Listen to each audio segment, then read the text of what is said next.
You are now tuned to BS3 Network.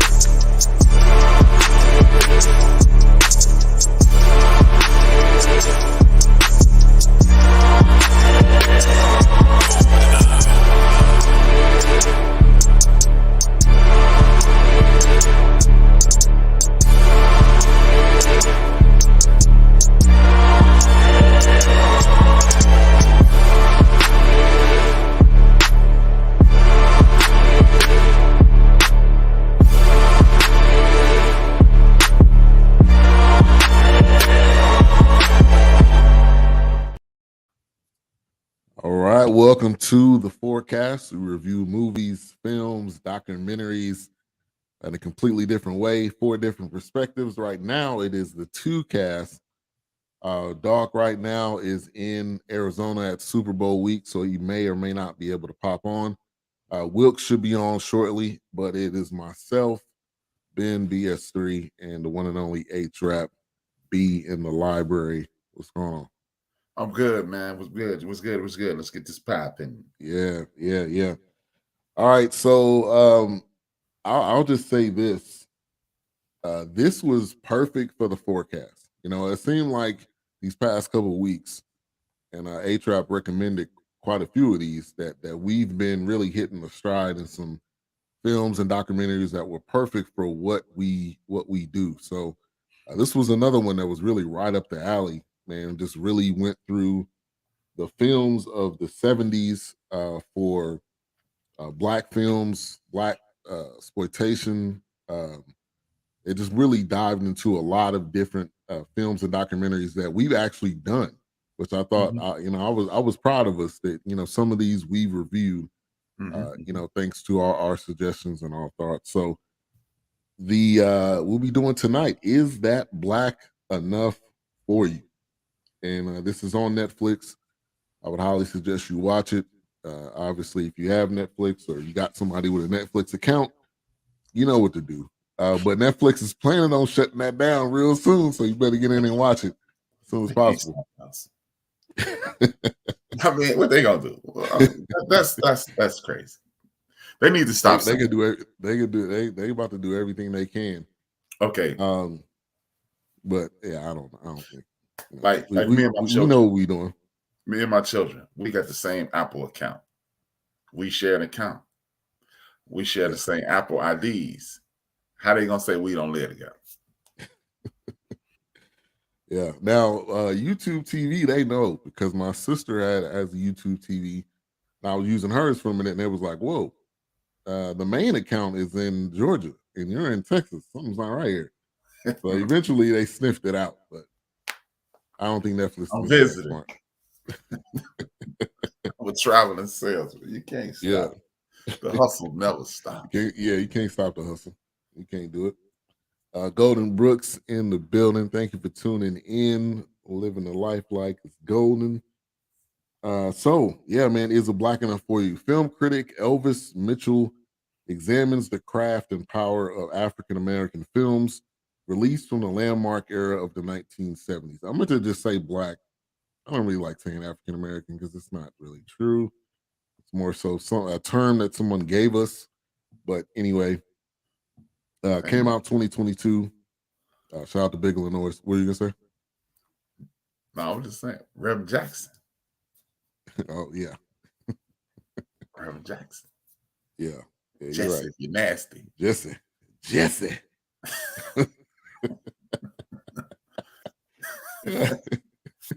if you're nasty. Definitely, if you're nasty. I like that. I'm going to have to use that one day. All right, so we're live on multiple platforms like we always are. Roku TV, BS3 TV on Roku. We're also on YouTube and Facebook, so make sure to check us out, BS3 Network, The Fourcast, End of the Bench. I'm just now thinking about this, but we could go live to End of the Bench if you would be interested in that one day. Let's do it.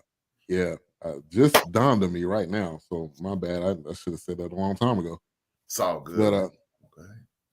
But let's get into some initial thoughts. Is that black enough for you? I think it's really, for me, I feel like I said, this was perfect for us.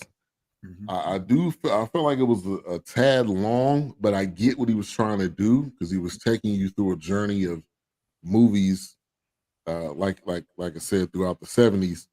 But also he just touched on different genres, so he broke it down really well. So I know it was a tad bit long for some people probably watching it, but I think the way he went about it, I felt like it was perfect. I agree. It was a bit long and it was a bit drawn out, but it was very informative. And to touch on what you were saying, it got to the point where it was repetitive. Right. He was starting to say the same things over and over again. All in all, it was a very good documentary. It walked me down memory lane. I remember a lot of those movies. The only thing I didn't like, my initial thought was, why didn't he just he was walking us through chronologically through Right. movie, but he would always be like in 1978, and then he would show a 1972 movie. Yeah. Come on, bro. Yeah. Keep up with your pace. he was hopping around a lot, Yeah. which I get. He was trying to tie the films together, but it, Mhm. it was I looked up and I was like, man, well, I'm like an hour in, and it's 2 hours and I think 15 minutes. Yeah. But I was wondering how much of this did he edit or did he just use all of it, because it just seemed like he really wanted to get all the possible information out of it. Yeah. Pastor Dodd, thank you for tuning in. Just Joe in the building, thank you for tuning in. But yeah, I felt like he could have wrapped it up, Yeah. and then he went to Sidney Poitier in the beginning, and then he kind of ended it with Sidney Poitier. I don't know if that was kind of because he passed, he wanted to add him in No, again. he was still alive when this came out. This came out the middle of last year. Sydney was still with us. Oh, okay, yeah, Yeah. And then, like I said, it was one of those situations to whereas great information, very informative, but like you said, the editing was extremely poor because it wasn't keeping up with him. yeah, He was too all over the place. I think if he would have just walked us through the end of this, because he did from 68 to 78. If he had walked us right, through the end of the 60s, showed the parallels in the 70s, show how mainstream America took our ideas and turned them into a franchise as usual. And yeah, then, hey, I think what would have done him a world of good was the fact if he had mentioned the stealing of black tickets, because I don't know if you remember this, towards the end of the 90s, early 2000, end of the 80s, early 90s, you had to ensure that you were getting tickets that said what you were going to see because they were pulling the bait and switch. yeah, yeah, You'll be like, I'm going to see Minister Side. They'll type up a ticket for Gone with the Wind, of course, right, not Gone with the Wind, but they would yeah, type up a ticket for a popular white movie, and we wouldn't get credit for our box office, which yeah, makes me ask the question. I'd like to hear your opinion on that. What about The Wiz? Because I yeah. don't know many black people that didn't see and or enjoy The Wiz. So I find it extremely difficult to believe that The Wiz sucked at the box office. That was hard for me to believe too. Now I'm sure they did spend a lot of money on it. Obviously, you had Michael Jackson, you had Diana Ross, you had all of these stars in it. But yeah, my parents still to this day, they were the ones that really put up me and my sisters on The Wiz. So that was a generational film. So I am shocked that it did not make the money that they were that they were saying. There was a couple mouth dropping moments in this that I was like, I can't even believe that. So yeah, that was shocking. That was hard for me to believe. Yeah. Because I'm watching that. Man, I remember when the Wiz like they showed when Stephanie Mills was on Broadway. They had Wiz plays all over the country. And Yeah, then, Diana Ross was the hottest thing in the world at that time. I yep, find it extremely difficult to believe. I mean, there are very few people of that time that didn't love the Wiz. yeah. And it was an early mic. I mean, like to me, I don't know how you couldn't like that movie. It was better than The Wizard of Oz to me. That was, and it goes back to again like what they talking about in the film, just how things are copied, and they're the soundtrack thing that blew me away. That they will release the soundtrack first before the film, and then white films started doing the same thing. They would release the soundtrack first. So we are most of the times we are the creators and inventors of things, and everyone else comes in, and not everyone else, but particular race comes in and takes it, and they basically copy it. They don't even flip it. At least we flip stuff. They just carbon copy it and just use it exactly for what for their game. Yeah, man, and it's a sad commentary because I mean this ties right into the things that we complain about now. Yeah. What is You said it was black. We were making moves. Yeah. Yeah. This was all the way black. Blackity black, black. Yes. Yeah. It was super black. It was super soul. You had, like you said, you had Michael Jackson, the eventual king of the world. You got Diana Ross, who was, they used to call her the boss. I mean, you had Nipsey Hussle. He was wildly popular on game shows and other things. You had Lena Horne. I mean, dude, Richard Pryor in it. I mean, you had everybody named Mom in it. And again, this was a period in time when if you did something black, we used to go in herds to check it out. Yeah. So for them to say we didn't go see that, I find that insanely difficult to believe. Yeah, me too. But me too. Like I said, I think he didn't delve into the black exploitation thing enough. He skated around it. He Henry Louis Gates it, man. Yeah. I was thinking about Henry Louis Gates. Yeah, he Gates and there was a lot of your boy in here. There was a lot of Fred Williamson. Fred. I couldn't wait to get on here because I was like, man, Fred Williamson was all over this joint, man. I think he had a love relationship with Fred Williamson. But see, that's the thing, man. Fred was the man in the 70s.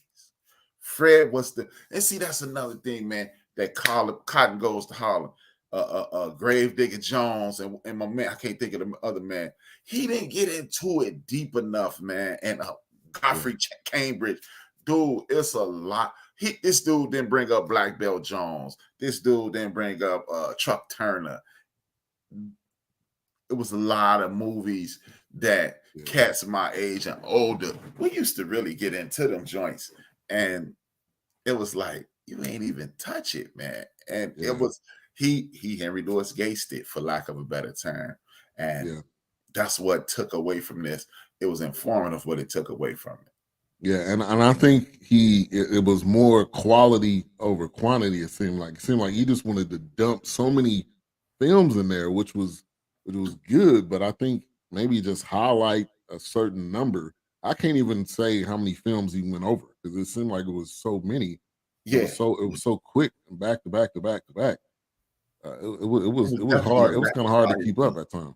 Yeah, it was definitely a rapid fire thing, man. And like he didn't like he didn't like Fishburne. He was supposed to show, in my opinion, he was supposed to show how you got cats like Fishburne who turned themselves into real stars from black exploitation. You don't hear the name Robert Townsend. Yeah. Robert Townsend was in Cooley High. I mean, you in a situation like this, you traditionally see the beginning, the middle, the end, and then what came from it. Right. He didn't do that. No. He did a horrible job at it. Again, he had this love affair with Sydney, which is dope. Sydney's the man, but it's more than Sydney, man. Right. So, and it kind of opens up and says the word black is the title. Finally, truth in advertising. And it talked about, I got Doc's notes tonight as well. So I'll be kind of going over some thoughts that he had down. But he basically said 1 decade forever changed the movies and me. So I think this was honestly his journal of movies. I don't think it was really about necessarily the viewer. It was like, I'm going to share the movies that I love. which is fine, but also you gotta kind of play to the audience to be able to kind of tell a story. He wasn't really telling the story. It was No. just kind of like I'm gonna lay all these out there, and this it is what it is. One of the interesting things he said was a bow tie was for working when it came to black people. When they had a bow tie on, that means that they were the servant or the step and fetch it or whatever. And I didn't, that was an interesting comment. I didn't really see it that way. I don't know. What would you think about that? At that point, yeah, because you ain't had no militants. The militants came when you had guys like Black Belt Jones, Truck Turner, movies like Three the Hard Way. That was the militants. What if you wore a bow tie? Think about it, man. Everybody back in the day who wore a bow tie used to buck his eyes real big and really your boss. Right. He was right. And they had a towel across their arm. Yeah. The towel across their shoulder, across their forearm. It was you were my man Friday. You were the flunky. You were the dude who was just present. Yeah. That's a good point. And Whoopi talked about there ain't no black people in this movie, and that, man, I tell you, my parents, we watched a lot of black films because my dad is really one of those people where he wants to promote black. That's a black coach. That's a black quarterback. If that's a black film, whatever it is, he wants to promote that. And I wrote down, in every horror movie, if it was a black person in it, the joke was they died during the credits. They ain't even make it past the credits. When the murderer or the horror lead was coming into the film, he was basically slashing the black person early. They didn't even make it. Like, so that, to me, most black people would be familiar with that because they're not going to make it through the whole film. And if they do make it through the whole film, it'll be more like an afterthought, them doing a throwback. Like, you remember Ricky when, Ricky didn't make it, and that's basically what he's going to be in. That's basically how it's going to be. So, hey, remember the TV show Different Strokes? Yeah. And as they aged out of those roles, the kid that played Dudley, me and Dudley the same age. And he was in one of the Friday the 13th movies. And at the very beginning, and Dudley, something happened, and all you see is Dudley getting wide open because Jason is chasing him, and you like, hey, damn, whatever happened to Dudley? Nobody ever talked, nobody ever says whatever happened to Dudley. Dudley just was there, and then he wasn't. Yeah, and it was just like that. And usually in a horror movie, you see the person dead or something. You never saw Dudley again. You just saw him running. So that was it. Like, we used to be like, yeah, Dudley is the only dude to ever get away from Jason. Like, Jason couldn't keep up with him because Dudley got wide open too. He just ran off into the sunset and never came back. Yeah, he never came. Oh, you remember that? Yeah. You never saw Dudley again, even though he got a real name. We gonna always be Dudley, man. That dude is Dudley. Just like, it's like Carl Anthony Payne is cold, man. He ain't Carl Anthony Payne, he's cold. What's good? I believe that's Big Mo. Wrap it up. Appreciate you for tuning in. Golden Brooks just giving a shout out to Joe. I love the people that they sat down with and interviewed. Obviously, Samuel Jackson, he was great for this. Zendaya, I guess they wanted to put somebody young in it and maybe showing her perspective, but I was like, with that Whoopi, Lawrence Fishburne, Harry Belafonte, Glenn Thurman, and Antonio Fargas. Those are some of the people that was in it. And so I wasn't really feeling Zendaya. I don't know. Yeah, again, this it's like, is this your first project, bro? Because it's too discombobulated. It's too all over the place. If you're gonna use these dudes, I don't know how you do this without Roundtree. I don't know how you do this without he was gone at the time. Kelly. Jim Kelly, the original Jim Kelly, Kung Fu Yeah. Jim Kelly. Right. And you know, it's like, what the hell? Yeah. Yeah. He left out some people that could have been added. Rucker Park in the building. Thank you for tuning in. Looks like you got a photo in the car, but that'll work. Always update that Abby.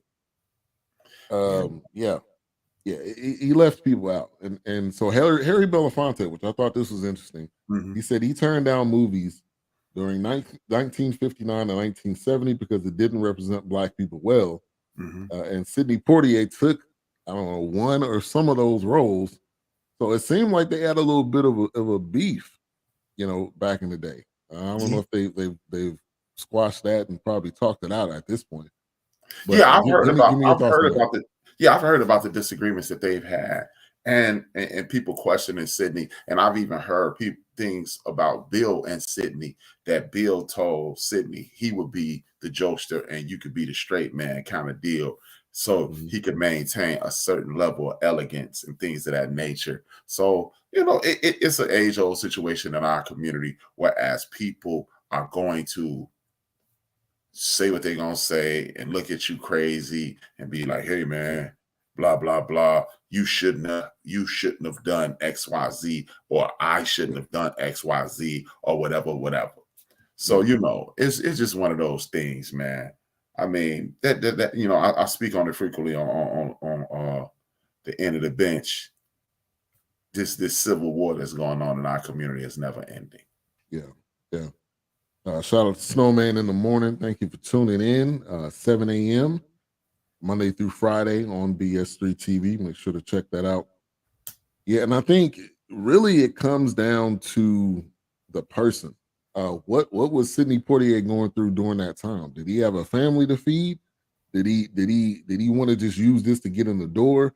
And maybe Harry Belafonte was further along. I don't know the intricate details of it, but Sidney later on in his career, maybe not later on, but in his career, he kind of switched sides, and I think people became more respectful of him, or more respectful of his work. But another big thing was Buck and the Preacher, which they worked together, which we definitely need to review that one. Mhm. But to Harry Belafonte saying that project was not supported, that Mm-mm. was another thing that surprised me. And I don't know why it wasn't supported, or maybe it was more so supported later on. But I don't know. Give me your thoughts on that. Again, it goes back to the thing to whereas I don't know if we are getting an accurate an accurate representation of our viewing these movies. I remember being a young person when Buck and the Preacher came on TV. It was a thing. And this movie came out when I was 2 or 3 years old. So it was 72, Mhm. 73. Yeah. So it's like, hey, Buck and the Preacher was that deal. And it was that deal before I was aware of it. Right. So how is it that everybody watching it at the crib on the late show on Friday at 7, at 11 p.m. or whenever the late show came on, 10:30, 11 o'clock? Why was that an event then and it's not an event at the theater? Right. But somehow, some way, the Mac and Superfly get all the credit they can handle. Right. Exactly. Yeah. That part was definitely head scratching. And to have those two legends working together. Shout out to Cole Sports. Thank you for tuning in. That's Cole Johnson. Shout out to him for our promo. He's done a lot of variety of promos. And I sent that Pootie Tang to you, A-Trap. I know you definitely gonna use that. That was Cole Johnson as well. You can check him out on Fridays at 2 on BS3 TV. This project sounds rather disjointed in terms of focus. Yeah, I mean, Yeah, it did. it was just so all over the place Mm-hmm. that it was hard to keep up and hard to track. 1968, Portier changed to not being black lead roles, is what I put down. Mm-hmm. And another comment that came up in the movie: black man in a role, an unrepeatable phenomenon like finding $100 in a subway, like during that particular time, which I felt like that was that comment spoke volumes because I think that was 100% true. You know, we got whatever roles we were able to get, and most of the Yeah, time it wasn't leads. yeah. And that was primarily the purpose of people like Melvin Van Peebles and what's his name? I can't think his name. They mentioned him several times. Gordon Parks. Gordon Parks, That's why they started making those films, man, to showcase us, to our make talent. us look. And like I said, man, this was informative, but I won't say it was the greatest documentary ever, simply because he missed so many things, man. He missed and maybe what you said is correct. This is something in regards to his opinions, his point of view, and I guess all pieces of art are that. This is how Right. you see the world. This is what's going on in your world. Therefore, maybe we get lost in the sauce, but this dude, I'm assuming, is years older than me. So how is it that I have a better grasp of this than he does? He does, yeah. You're right. And, I mean, I'm just looking at so many different, like Godfrey Cambridge was the man. He was snarky. He was funny. He was black, and it was just like he made this one towards the very end. I hate to jump to the end, but hey, man, like Oh, we're you gonna good? he mentioned the black superhero and the Tuskegee experiment, right? He was like, they was like, they took Captain America's origin story and supplied it to this one black superhero. Did you remember that towards the end? Yep. This lets me know Homeboy didn't do almost any research because the original Captain America is a black man. Yeah. Right. Which they did in the series Winter Soldier and the Falcon. So I mean, Yeah. like, yeah. I And think he just basically was his opinion, and basically he got the the vote from Netflix, and they just put it up there. yeah, I don't yeah, know yeah. what it seems like. What happened? What this kind of reminds me of is the Madam C.J. Walker movie, produced by LeBron James, and they show what her name, Maddie. I can't think of her last name, Maddie. Her, yeah, the one that they're saying she basically stole Yeah, the Addie product from. Malone. Yeah, Addie Malone. I didn't even have to look it up. It popped in my head. Addie Malone. They made her look like this light skinned hater. yeah. And I'm like, LeBron, you gotta do a little better than that. And everybody got caught up in the fact that it was a Madam C.J. Walker movie, but Sister Malone wasn't that hater. She didn't do that, and she went on to do to have several philanthropic endeavors. Also, they made it seem like she died a bitter old lady, and it's just the way you present these things really make a difference in regards to the truth being told. This is the whole concept behind the CRT argument as we speak. We must tell history accurately, otherwise you'll be lost forever. Yeah, true. Yeah, we must tell the accurate truth, or the lies will continue to be told. Yeah, man. What it comes down to. Yeah, and even our brother Spike Lee. Spike Lee, at the time, he was the blackest filmmaker in America. You know what I mean? He blacker than Bill Duke. He blacker than Melvin Van Peebles. He was this radical dude. And even though to this day it's one of my favorite movies, when you read the book and you watch that movie, you like, he left out some key figures like Malcolm's sister Ella.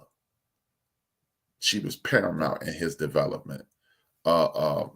This dude named Bimby, another dude, he the one who told Malcolm, man, get your act together, man. You one of the smartest cats in this penitentiary. And his brother, what was his brother name? I can't think of his brother name.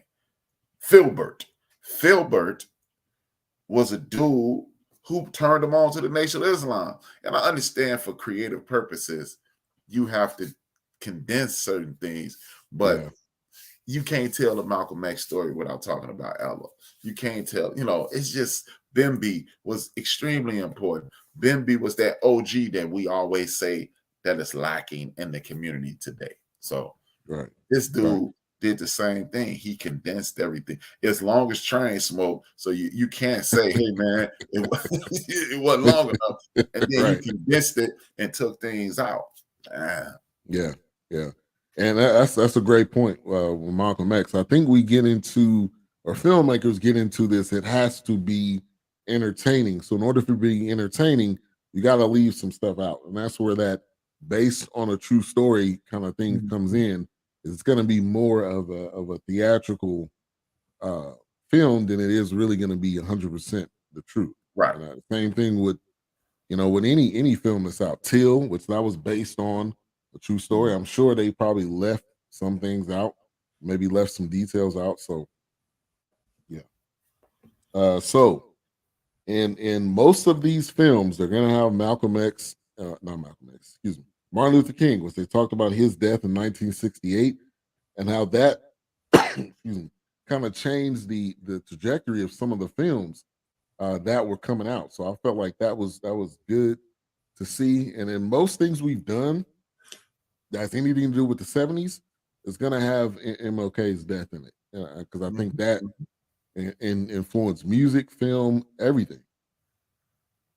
Yeah, it most definitely did, man. It's influencing the world to this very day. You look at things, everything is framed around this social structure. Malcolm X, Dr. King. Yeah. If you look at television and you look at things that are going on, you would assume that Martin Luther King, Dr. Martin Luther King Jr., was a very popular individual, and he wasn't. Yeah. He changed the world without the support of primarily our people, which is sad. Yeah. Yeah. D, great. Thank you for tuning in. Side note, how you feeling about this Cowboys exit? I'm sure you probably already been talking about it.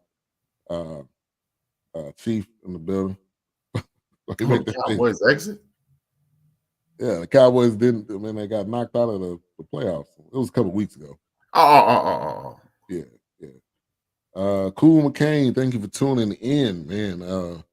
Host of the Eagles Elite, co-host of on a blank Play Callers. Appreciate you for tuning in. Gonna watch it. It's on my list.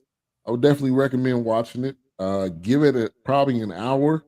If you can't stick around after that hour, I don't blame you. But it did really take a deep dive into it.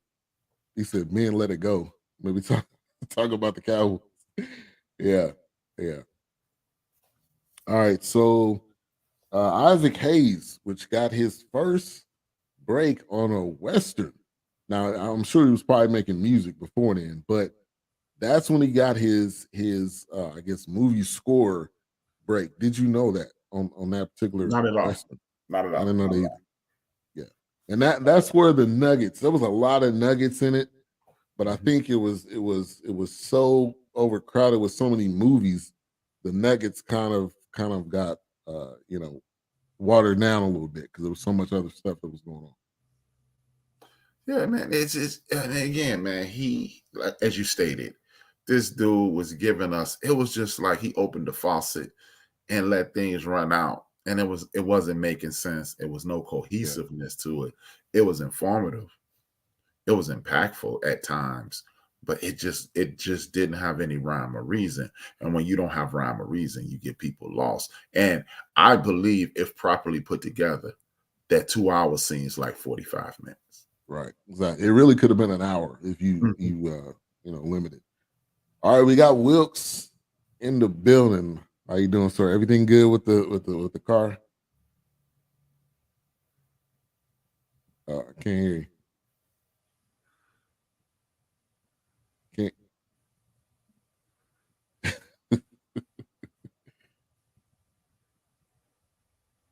All right, we'll get him back. All right, what about now? No. Yes, low, but I can't hear you. Guess it's gonna be the Razor tonight. Guess it's Yeah, if there's any way you can turn it up, Yeah, turn the volume up any. What about now? Still low. No. What about now? Still low. And it says automatically adjust the volume.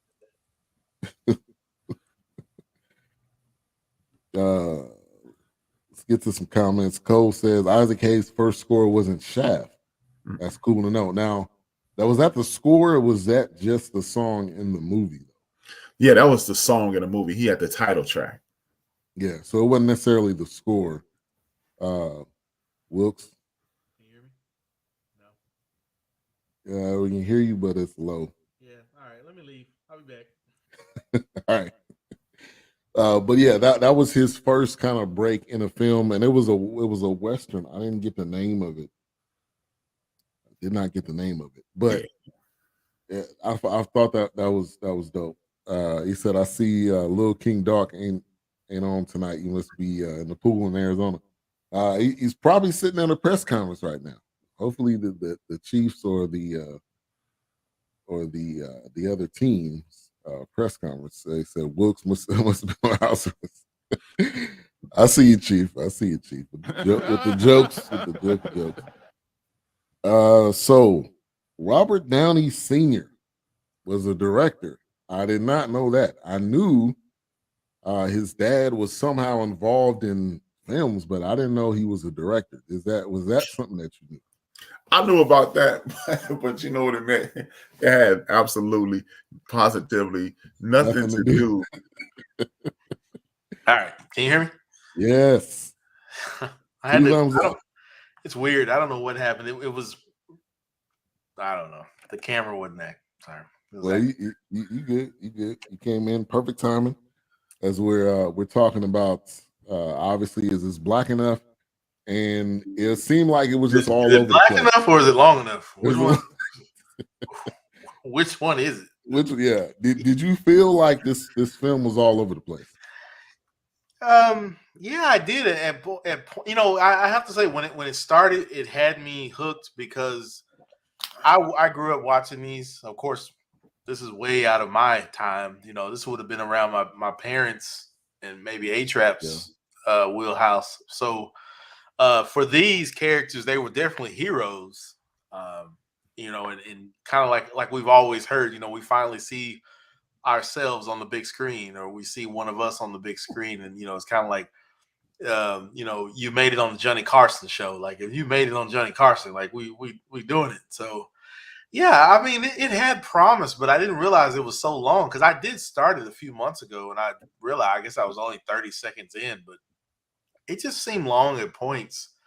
And then it just kind of bounced around. I don't really know what I don't want to say I don't know what the point he was trying to make, but I felt like he was kind of all over the place sometimes and just kind of bouncing back and forth. Like he didn't stick with one movie and say, well, you know, this is a metaphor for this, or a lot of Sydney references. And that may be the ending kind of explained. The ending kind of explained because he did interviews obviously directly with him, I guess, in his last days. But yeah, I felt like sometimes he was kind of all over the place. It probably didn't have to be as long as it was, but I mean, just watching some of these clips from the movie, I mean, it took me back to watching them when these movies came on TV or when your parents had them on VHS, or you caught them reruns. But yeah, I enjoy. There's some of these movies I actually would like to watch because some of them I've never heard of or had never seen. So I definitely would like to check out some of them. I may go back and look up the list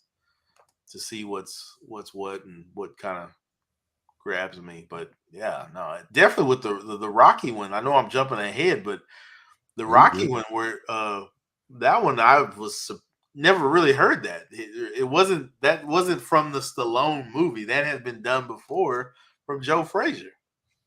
Right. Yeah, that part was like, wow.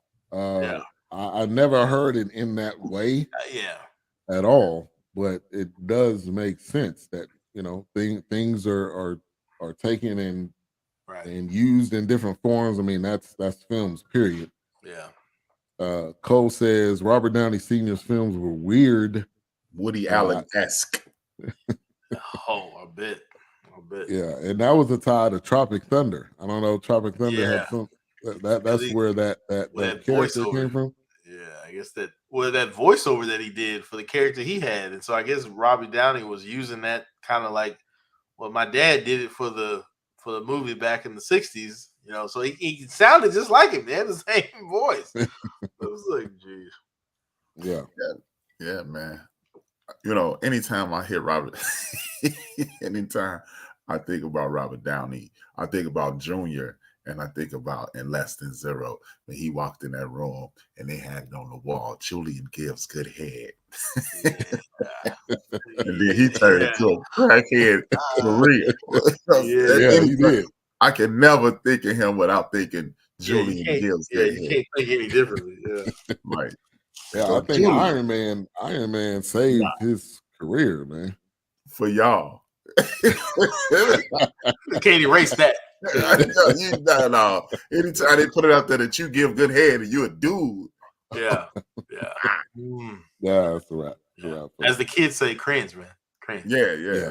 My daughter kept going around saying cringe this weekend. I was like, "Will you be quiet?" Where are you getting that from? Yeah. Shout out to Ozzie Davis. I love the parts on him. Underrated. Definitely underrated. Underrated. Talked about him in Slaves, and it talked about some movies that he actually directed, which I didn't know that. So I mean, like that was, I felt like that was a lot. I think I only knew of one that he directed, but I didn't realize some of these cats, man, they got like 5 movies under their belts. They got like, you know, I mean, put some stuff out there, man. Yeah, that's quite a few that we don't know. Which I think that was good of having so many films. Which that's a good and a bad thing. He had so many, but I think you were able to say like, "Wow." I think what surprised me about this is that, you know, it's one of those where, you know, these movies may not have done too well at the box office. Some of them might have, but today it's like they're blueprints, they're footnotes, they're references from comedy to stand-up to movies today.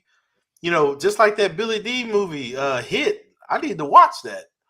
You know, we've seen so many Mel Gibson movies like that. We've seen so many Guy Ritchie movies like that. It was like, you know, and then that one movie where we've talked about how, you know, which reminded me of Bill Williams. Is it Bill Williams, the informant that the CIA planted to kill? Well, that movie where it was kind of like it was a black James Bond kind of movie where they had black people infiltrating. The Spook Who Sat by the Door. The Spook Who Sat by the Door. That's a dope book too. Yeah, I was like, man, I need to watch this. You know, it's like, but you've seen these movies today, and it's like, okay, we laid the blueprint in a sense for that kind of espionage, spy type movies. You know, and then we complain about, oh, James Bond can't be black. Why not? We pretty much got a movie like that. Right, exactly. What do you mean? Yeah, the swag of Idris Elba playing James Bond. I mean, yeah, they wouldn't get it, man. Hands down, all the women coming to see that. Yeah, get out of here. That alone, go ahead and give them the role, man. Go ahead and but give that's them the the role. key. Stop playing around. But that's the key. That's always been the key. We cannot continue to put these black men. I mean, just take it back 150. You know, take it back to the movie he did towards the end, Mandingo. Yeah, the sexualized black buck that attracts white women. Let's just be honest. I mean, we ain't checking them out. But James Bond is the sexiest man in the world, per se. Yeah, right. I know what he you mean. gets all the women. He got the slickest rides. He got gadgets. He got bread. The drinks. Yeah, the drinks. He the sexiest man. You know what? He is the Dos Equis man. He's the most interesting man in the world. Pretty much. So you put that on you put a black face on that. What are you saying? It's another coming to Billy D. Williams personified.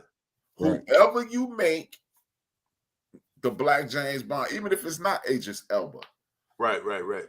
But still, it's gonna follow. Right. Yeah. It is cinema's version of the heavyweight champion in the world. That's the baddest dude in the world, right there. James Bond. Absolutely. Yeah. Absolutely. Yeah, Because to A-Trap's point, that's how I kind of felt like toward the end of this this documentary. Like Sidney was kind of like the Denzel Washington at that He period, was. or he's pretty much the Denzel Washington. I mean, he's directing, he's acting, he's in there. I mean, he just became that. Well, I can't say. I guess you can't say became a Denzel, but he opened the door for the Denzel Washingtons. I guess. Right. He was Denzel before Denzel. Yeah. How about this? He the Spike Washington. Yeah. Absolutely, absolutely. Yeah, pretty much. Yeah, I can go with absolutely. Yeah. He's everything. Because Sidney was think about it, man. Sidney Poitier slapped a white woman in a movie. Man, in the 60s. In the 60s. Wow. In the heat, in the height. And he lived to last year. Yeah. Right. And then you go on to be playing the background. Remember we mentioned that last week. Well, I mentioned it last week about Eddie Murphy. I said it's awesome to see Eddie Murphy mature to the point where he can play the background. Right. Oh, absolutely. Right. Yeah. When you get to that point, I think he mentioned. I think A-Trap mentioned it last week. When you become that Robert De Niro, that when you can fall back because your name alone is going to carry weight. Yeah.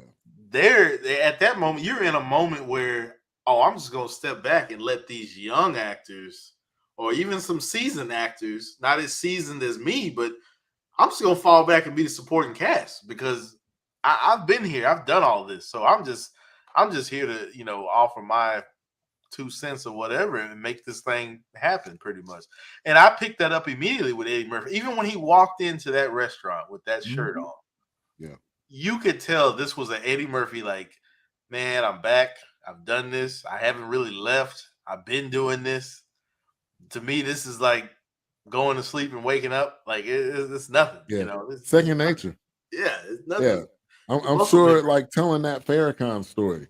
Yeah. I'm sure he just like they were like, just come up with something. We trust you. Right. I'm sure there was a lot of scenes. I'm sure he pulled the SNL off top of the head at that point. Yeah. I mean, he's got the range and the chops and all of that. Cole says, I agree with A-Trap. Many people could not deal with the black man being like Shaft 2023, only more suave and wealthier. Yeah. No. I believe that's why they ain't let Snipes do the second Shaft, the second iteration of Shaft. He was supposed to be Shaft. I mean, we got mad love during that time, But think about who Wesley Snipes presents himself as, and think about who Sam presents himself as. Nah, right, yeah. Wesley is more Richard Roundtree than. I mean, the second one didn't do very well, but it was that typical. We want the Samuel L. Jackson that's dropping MF. We want that, but like you said, he's not that smooth. He's not that Wesley Snipes. He can't that persona. Wesley's been that. If you've watched Wesley's movies, even Demolition Man, Wesley had that. He had that smoothness. The lines were quick. He was witty. I mean, it was just. Yeah, no, absolutely. Yeah, even the Marvel movie. I don't know. I'm coming blank on the name. Even Blade, he was so smooth. You didn't know what he was. You just knew that Wesley Snipes was there. But that was anybody else, I don't think they would have been able to. Hell, even in Art of War, he was that same person. Mm-hmm. He was just he had that he could deliver like that cadence. He could just make you like, man, this dude is he killing it at the box office, man. Yeah. I mean, and then and that's again, man. It's like this dude just what he did. He handed us an Encyclopedia Britannica of movies. Of black movies, yeah. Oh, yeah. That's all he did. Yeah. Because then he did documentaries too. He did AKA Cassius Clay. He did some other films that really didn't have. I don't think what it was necessarily perfect for this era. Hey, that movie is not called AKA Cassius Clay. That movie is called The Greatest. Right. Really? It is. Yeah, he didn't. Yeah, he That's didn't. What I'm like this dude, and bruh, that Three the Hard Way movie, bruh. Growing up, if you had two homeboys who was into that type of joint, y'all was fighting over who was Jim Kelly. Yeah, pretty much. Yeah. Oh yeah, you fight. Yeah. Oh yeah. Now you wanted to be the lead man. You were gonna be that character. Yeah. No. Like as a little kid, you ain't realize that Jim Brown and Fred were the real leads, and Jim Kelly was the other guy. Right. Yeah. But you wanted to be that character though, because like you said, it's like, yeah, you got the leads, but there's always somebody that's like, man, but this person right here, they still in the show. Yeah, and that was Jim Kelly. Absolutely. Like Samuel L., but he said I like Samuel, but he's comical to me. Wesley Snipes would have been better. May have been around the time Wesley dealt with the tax. Yeah, it was before that. And to his point, he's absolutely right. Samuel Jackson is becoming that like profanity comedic relief. Mm-hmm. Yeah, because we know him for dropping motherfuckers and all that. And right. If you see him, you know it's not going to be. You know it's coming. Yeah, even in this, when I watched him getting interviewed, I was waiting for him to just. It's like that's his punchline, you know. Right, so he's becoming that.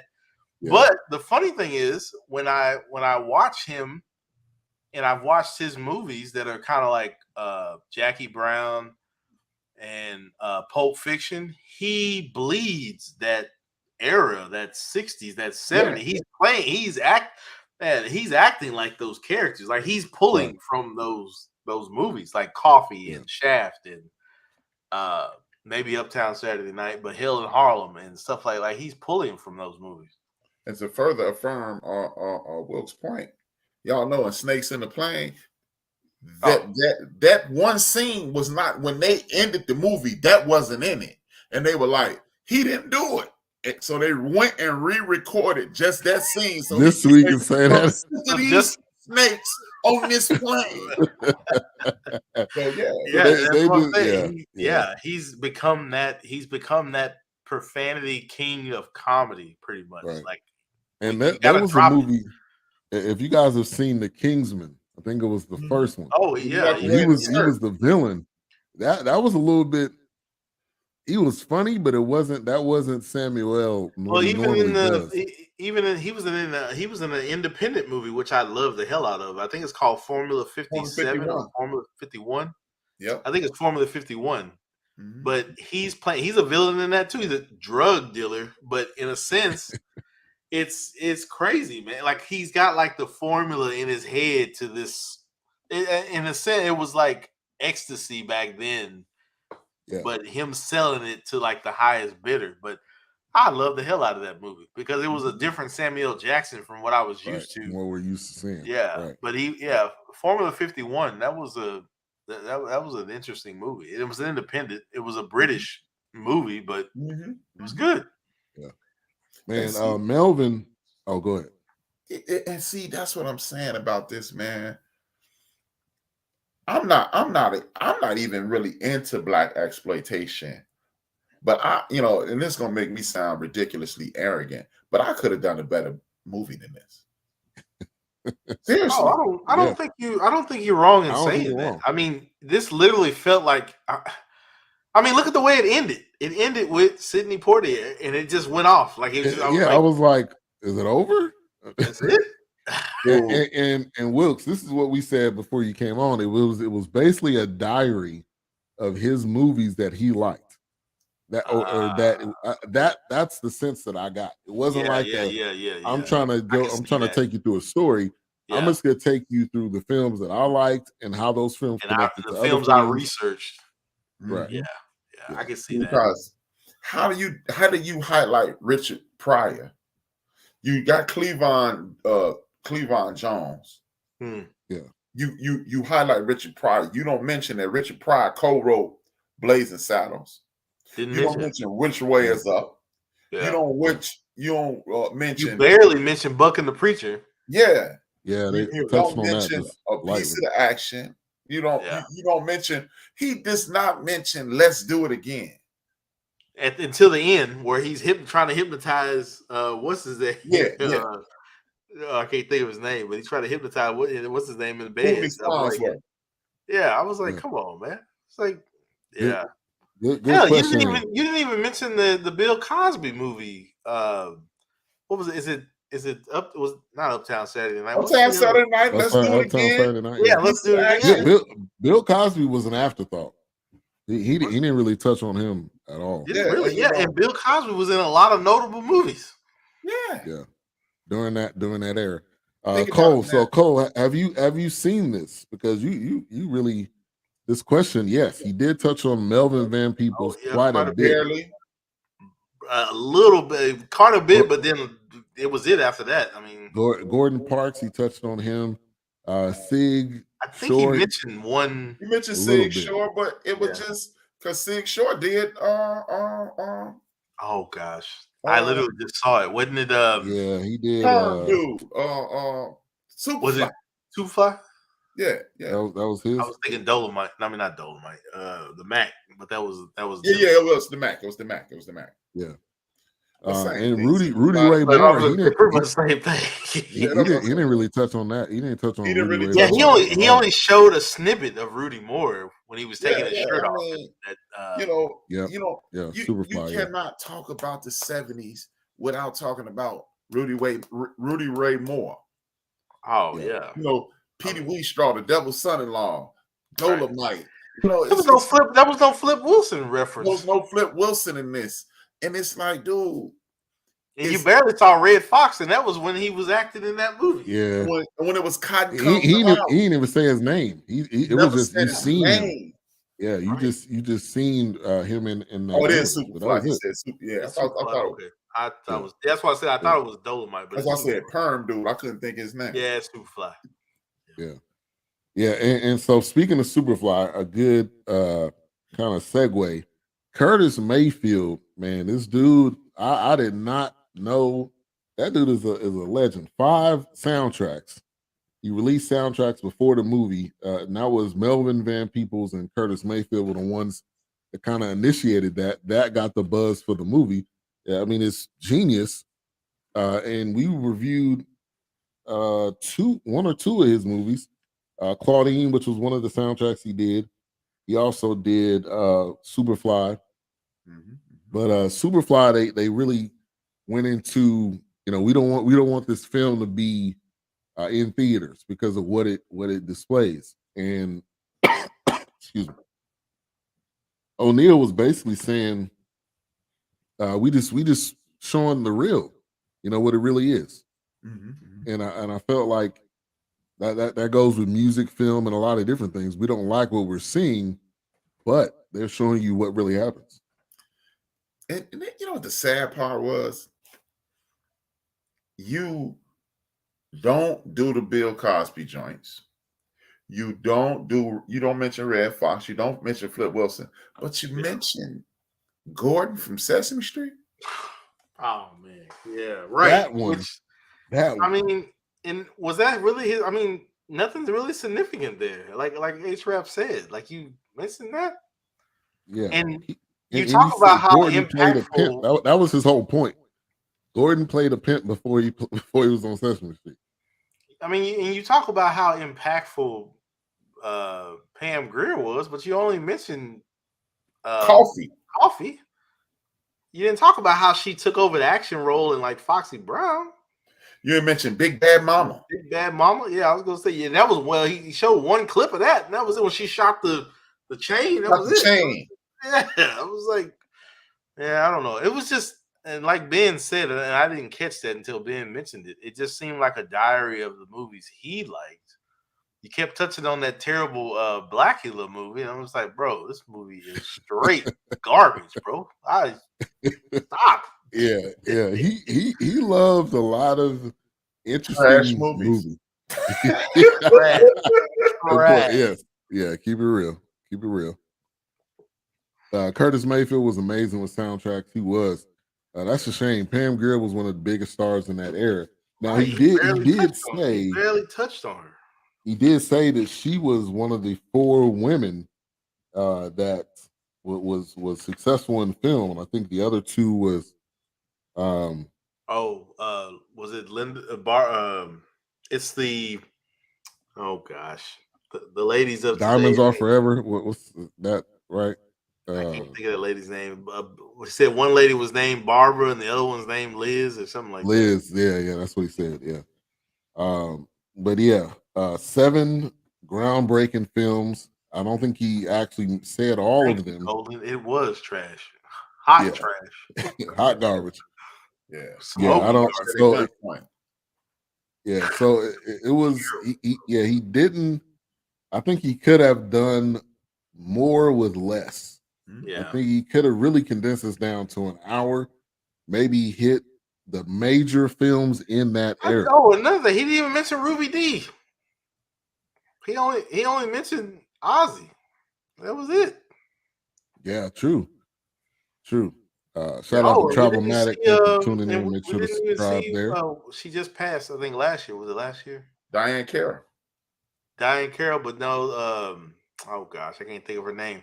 I think she was in Rolling Thunder, Hear My Cry. No, I can't think of her name now. Cicely Tyson. Oh yeah, he barely mentioned. He did. Or did he miss a young? It was a young Cicely okay. Tyson. All right. Yeah. Oh yeah, Cleopatra Jones. Yeah, I forgot about that one. Yeah. And I think Clarence Carter wrote the soundtrack for that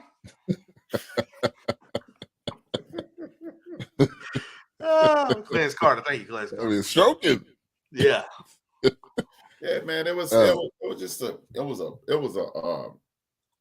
collage of films. Yeah, really. Because it was a montage of just over back to back to back to back to back. It was. Yeah, it was almost like, hey, these are the movies I watched. I'm gonna write this documentary, and I'm gonna give you my point of view from these movies that I watched. Yeah, right. And I know one thing. After watching this, I was like, man, Spike Lee the man. Oh, because he could have done all these. Yeah, he could have murdered. If you give this same budget to Spike Lee and say, make it. Oh.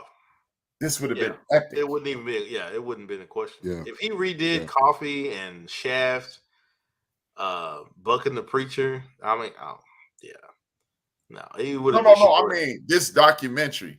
If you say, okay. Well, I was thinking more of the Spike Lee. But the documentary, it would have been, the documentary itself. But if you had him redo some of these movies, oh gosh, yeah, I mean, Spike Lee definitely. Yeah, and A-Trap said it. This might have been his first documentary because it says he's a film critic, so that means he probably writes about films. But I don't think, I don't think he's actually, done this type of thing. Now, a question from Doc. He said, Mario Van Peebles, why do you hate him, A-Trap? He seems to be a game changer. I think he may be confused with Melvin. Oh, Melvin was maybe Melvin. Yeah, Mario. Keisha said he was posse, really. Mario was more of the. Keisha said he was cute, so I started hating him. That's the only reason. It's simple. It's easy. But I did like how he talked about the story of the janitor cleaning up in that area. And basically, Melvin paid the guy to say, "Hey, this is a good film," and that's how. What was that? Watermelon Man? Is that how Watermelon Man? I think that. So they was like laughing at it, and he kept asking, "How do you like it?" Man, it's a really good movie. Yeah, y'all need to definitely. Yeah, it came to screen. Yep, from the black janitor, and that was his focus group. That's how they got that film out. And Watermelon Man, I thought was a great idea. Hey. You know what was dope about this, though? When speaking of the Van Peebles family, Melvin understood. See, this is the governance. You hear me speak about this a lot. The governance structure versus the social structure, right? Yeah. Melvin used the governance structure to get money for his movie. You got the janitor dude, and you slip him a double, right? And say, sit here and laugh. Because in a sense, he's the boots on the ground. Exactly. He's the guy. Like, man, if the janitor he was the audience that was gonna watch that film. Exactly. And they knew that. Because the janitor, it kind of goes back to that comment they made about the spook on the front. Was the spook on the set outside the door? Well, the janitor, like they said, a smiling black man goes unnoticed. So, and he was a janitor playing that role. So, yeah. let me get the janitor to boost this movie, because nobody's gonna ever like listen to the janitor. I mean, but the janitor knows all the gossip. He got all the keys. He knows your business. So it's like, yeah, it's a great movie. Y'all need to watch this. Of course, I'm gonna go to the janitor. Right. Why not? Do you hate Mario Van Peebles because he dated Pamela Anderson back in the day? No, I hate Mario Van Peebles because Keisha said he was cute.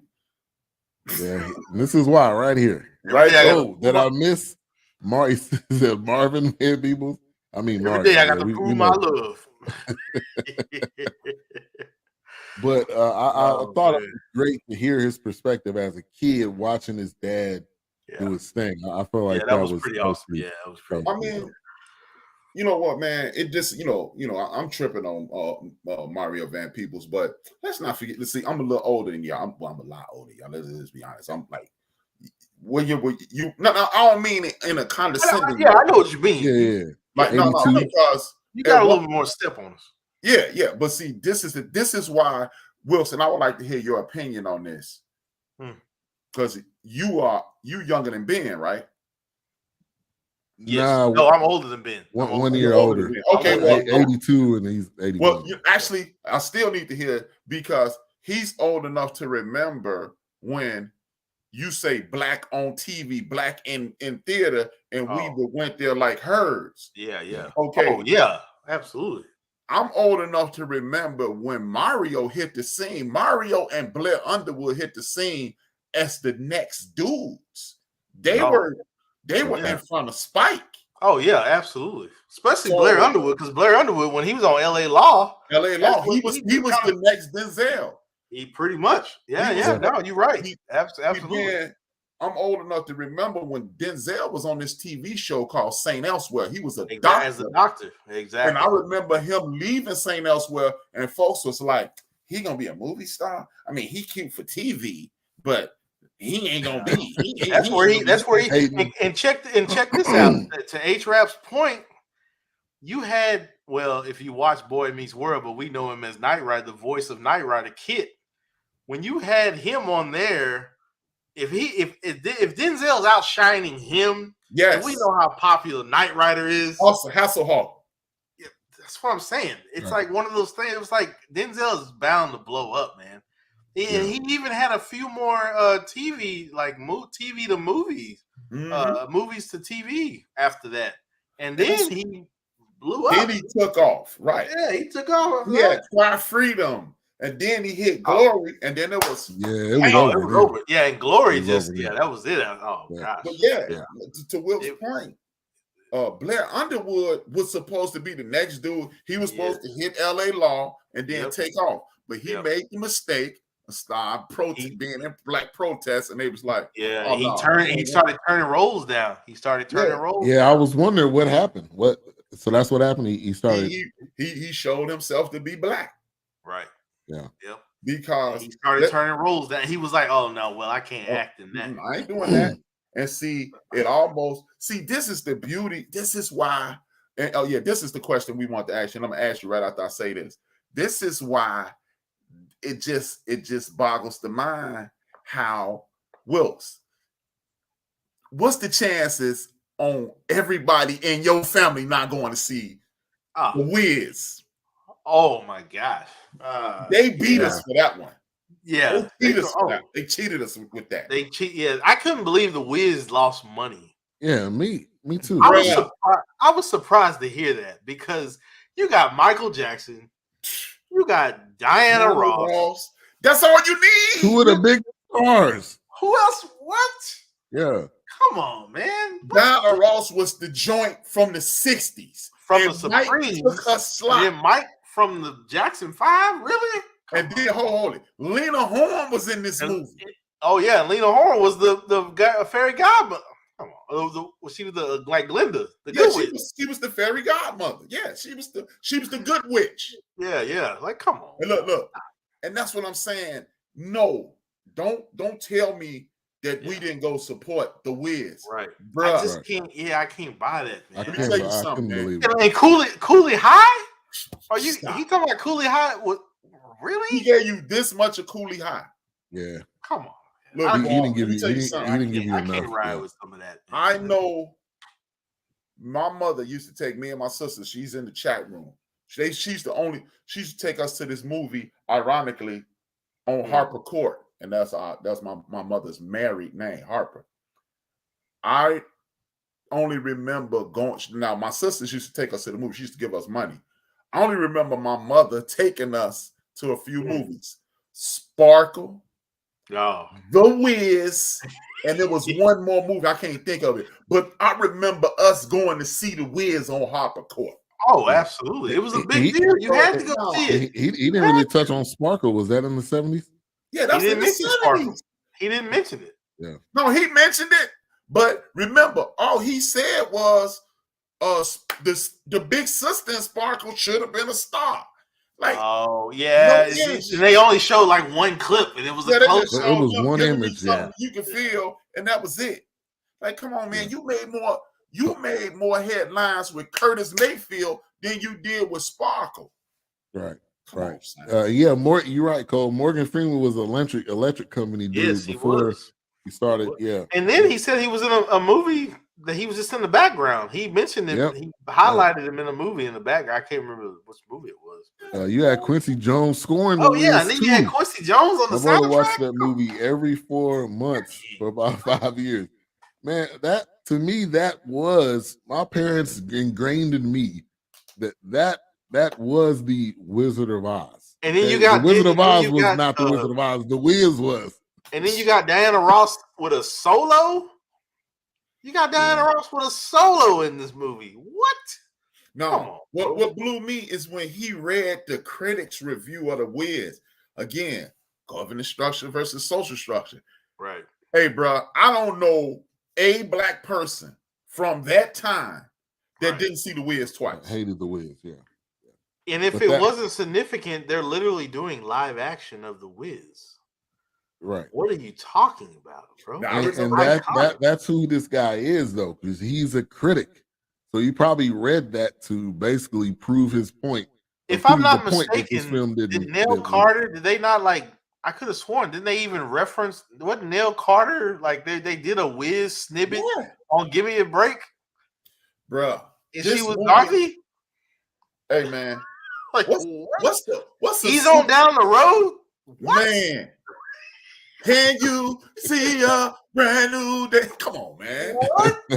Come on, man. Yeah, I didn't believe that. I just but see, that goes back to Wilson. You wasn't on yet. Me and Ben were talking about how in the early 90s, late 80s, early 90s, we had to ensure that we was getting black movie tickets. Oh, absolutely. Absolutely. They did that with The Wiz. Especially with the late 80s, early 90s being a resurgence. Yeah, are you kidding me? Yeah. She's got to have it. What? School days? School days. Come on. Talking about. Yeah. Come on, man. What house party? Yeah. What? Come on, man. What and then it's just Beverly Hills Cop. What? Come on, bro. And then how do you understand?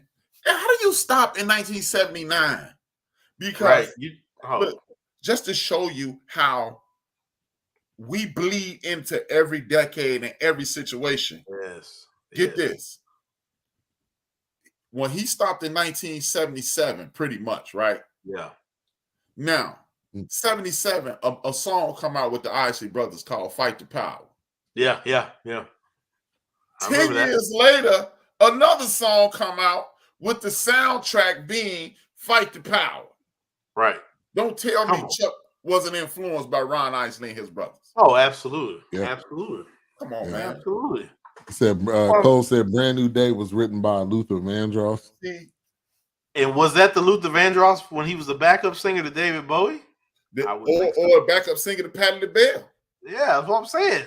I'm a backup singer writing songs, man. Come on, man. Right. Come on, man. That's how it started. Fight the Power from the Isley Brothers was 80, 81. 1988. Oh, that was 77. They got to be 70s, I thought. Oh, let me look it up. Maybe he's saying 1978. I think he Maybe was 1988 was Fight the Power. Maybe Probably that's what he mean. But okay. I'm gonna look it up. And did he hint at the fact that they wanted Pam Grier to play a role in Star Wars? Was he hinting at that? Maybe Princess Leia or some character? He seemed like he was Maybe. hinting. Like Maybe. I can't imagine. Maybe. Now to the point of people playing roles, kind of a side note. I seen Nia Long was doing the interview, and she 1975. okay. Nia Long was doing the interview, and she was saying I had to fire agents and managers because they were offering me roles that I didn't want to play. And she was saying, like, I've been broke before. I'm not just gonna do a role just to say I'm gonna do a role. Right. And I felt like that was right in line with with this, because she kind of took a break, probably from what for a minute. About 10 years. About 10 years. From Best Man to like now, really.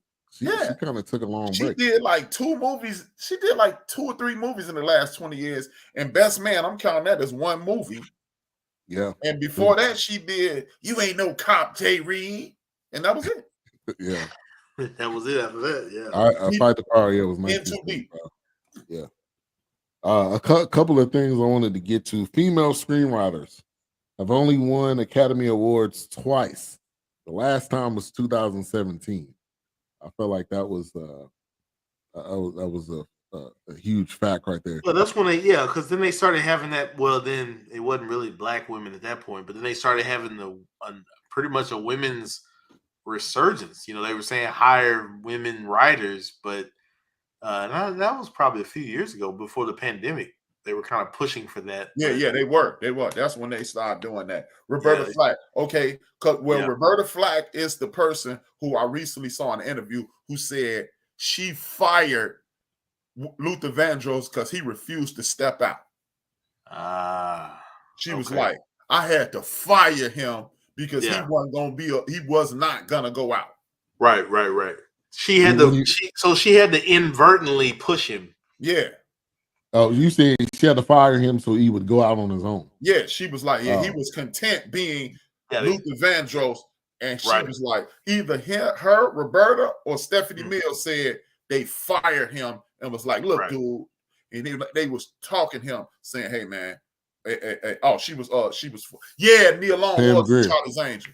Oh, Charlie's Angel? I saw her with Drew Barrymore recently, and they was like, her eyebrows were too fancy. Oh, what? My gosh. That's what Nia Long said. Like H-Rap said, I can't make this up. Get out of here with that. I can't make this Get out of here with that. I can't make this up. Yeah. She said, they said Nia looked too much older than Drew Barrymore and her eyebrows were too fancy. That is a quote. Nia Long would have been the finest one on there. That's why she wasn't on there. That's why, because y'all would have looked like scraps standing behind. Should have saved it for my squad then. Get out of here, bro. Man, eyebrows too fancy. Yeah, I did like the Marvin Gaye aspect of what he touched on. The soundtracks of Marvin Gaye, the films. Remember, I told you Barry Gordy didn't want him releasing that album. What's going on? But he had for 2 years. That's why I was also telling Ben when I see people in these comments talking about, oh, I don't want to watch that movie. It's too woke. I was like, movie's been woke. What are you talking about? Right. I was like, the very person that's saying this probably has a Marvin Gaye album, and you're a European. Yep. Cole Sports. Yeah. Luther played never too much for Roberta, and she pushed him out front. Yep. I mean, the minute that he stepped on never the too scene, much. Oh gosh, what? Yeah. Never too much. That's yeah, the minute he stepped on the scene, he was a star. They knew it. They knew it. Right. Oh, they already knew. The man's voice was ridiculous. Is he big Luther or is it small Luther? Because either way, he was still killing. Either way, he was still Luther. That's a black inside joke too. Yeah. About 6 months ago, Wilkes mentioned Trouble Man, and he flashed that across the screen. I couldn't believe it, and that's an album that's underrated. They don't even talk about that album. Yep. People don't realize that album is a movie. Yeah. Trouble Right. Man and Here My Dear are two of his Yes, best Here My pieces Dear of work. Yeah. Was Yeah. that the one where they kind of had like the Roman cover? Yeah, Hear that's My Here My Dear? Dear. That's Here Like My a Dear. Roman-esque. And man, that was a cold-blooded album. Yeah. And when we go to the back room, I'm gonna tell y'all why. I will never say nothing bad about Marvin Gaye. If I wanted to, I could. He's super dope. He's super dope. But this is selective outrage. That's what we'll talk about in the back. Yeah. And Marvin Gaye has the best, hands down, rendition of the national anthem ever. Ever. I don't care what anybody says. Yes. Boy, I think it was so smooth. That dude had a beat machine doing the national anthem, man. It's like a racehorse. It keeps going back and forth. We don't know. That dude. I ain't saying it is. I'm just throwing it out there. Oh yeah. But now, you know what? That never comes up. So I would say Marvin Gaye probably has the best rendition because Whitney's never comes up when they mention Marvin Gaye. Yeah, they talk about it. Hey, pull up your phone and pull up views on Whitney Houston's national anthem. I'm sure it's probably. I'm sure Marvin Gaye's got like millions, probably. Hey, wait till you see how many Whitney got. I'm probably sure. Stupid, ridiculous. It's insane. I'm sure. Man, you type in Whitney, that's the first thing to come up. Now look how many views it got. 1.1 million. 1. Oh wow! A year ago. This other one got 42 million. How many? This says 1.1. This somebody else posted it like 10 years ago, and the thing has got 42 million. Look at this dude, man. Man, it's so wrong with this cat, man. It's amazing, great. Actually, Fergie had the best. Well, this one was posted a year ago, and it's already got 1.1 million on it. No. Wow. Is that million or bill? No, million. Now, somebody had, I see the one Ben talking about 42 million. Somebody got a 2.6 million. Let's go. Marvin Gaye. Michael Jackson's Super Bowl, he got 68 million. Wow. Oh my gosh. So Marvin Gaye has 2.3 million, 10 million on a different one. I think it depends on who's posting it. Yeah. Well, I think it depends on your vibe. Yeah. Because Whitney Houston obviously was a vocal legend. Hey, Marvin Gaye was y'all just want so a fun smooth fact with about it. that? Yeah. She pre-recorded that. She didn't sing it live. What? That is not a live. She said she was too nervous. They made it seem like she sang that. I can kind of see. Well, that's what the power. So did Milli Vanilli. I mean, yeah. No, but she actually sang it though. No. But she said she was too nervous. She said she was doing practice. She was just too nervous. So they said, just go ahead, kill it. Yeah. And then the rest is history. Yeah, wow. I don't see the one with Billion, but hell, I wouldn't doubt it. It's Whitney Houston. I wouldn't. Yeah, is her movie out? That movie they were doing? And of course, I think about H-Rap now because how he said, what's his name? How he's just the biggest snake in music radio. Yeah, Clive Davis. Clive Davis? Yeah. Clive Davis. Hey, I can see it. Oh, absolutely. If you ever want to find out how much of a snake Clive Davis is, watch the Unsung with Sly Stone and watch the Unsung with George Clinton. Clive Davis could promote my podcast, and I'll be like, nah, bro, I don't want to down the bathtub. Ain't gonna touch that one. Touch that one, bro. Yeah, and I think I've seen both of those. And yeah, that dude is definitely a snake. Now that H-Rap and Cole has mentioned that, if you go back and watch her singing that, it doesn't sound like it doesn't. The way she's delivering it doesn't sound like it's outside. It doesn't sound like the sound is coming from her. Yeah, it's like wow. You can tell. Man, y'all just dropped the nugget. I'm gonna have to go back and watch that. Yeah. But yeah, Marvin's rendition even better because that was live. I mean, it didn't even sound like it was a national anthem. It sounded like he was freestyling a song. Jimi Hendrix version doesn't even come up in conversation, and that was a guitar solo. And they don't even talk about. He was flat. If y'all peeped, he was flashed in this too. Oh, real quick. Real quick. Just real quick. It was a young Jimmy. It was real quick. It was like, and then it was it. Yeah, I don't know. I don't know what the why he showed him either. I don't Yeah, remember. it was like real quick. It was like That's the what I'm first. saying, dude. He should stick to critiquing stuff. Yeah. We A couple of other. We need to reach out to Netflix and see if we can do something. Right, If we got money for this, exactly. we can get paid. Hey, Netflix. Hey, man. Hey, say, man. Yeah. Exactly. A couple of facts right here I wanted to get to. Shaft saved MGM from bankruptcy. Did y'all know that?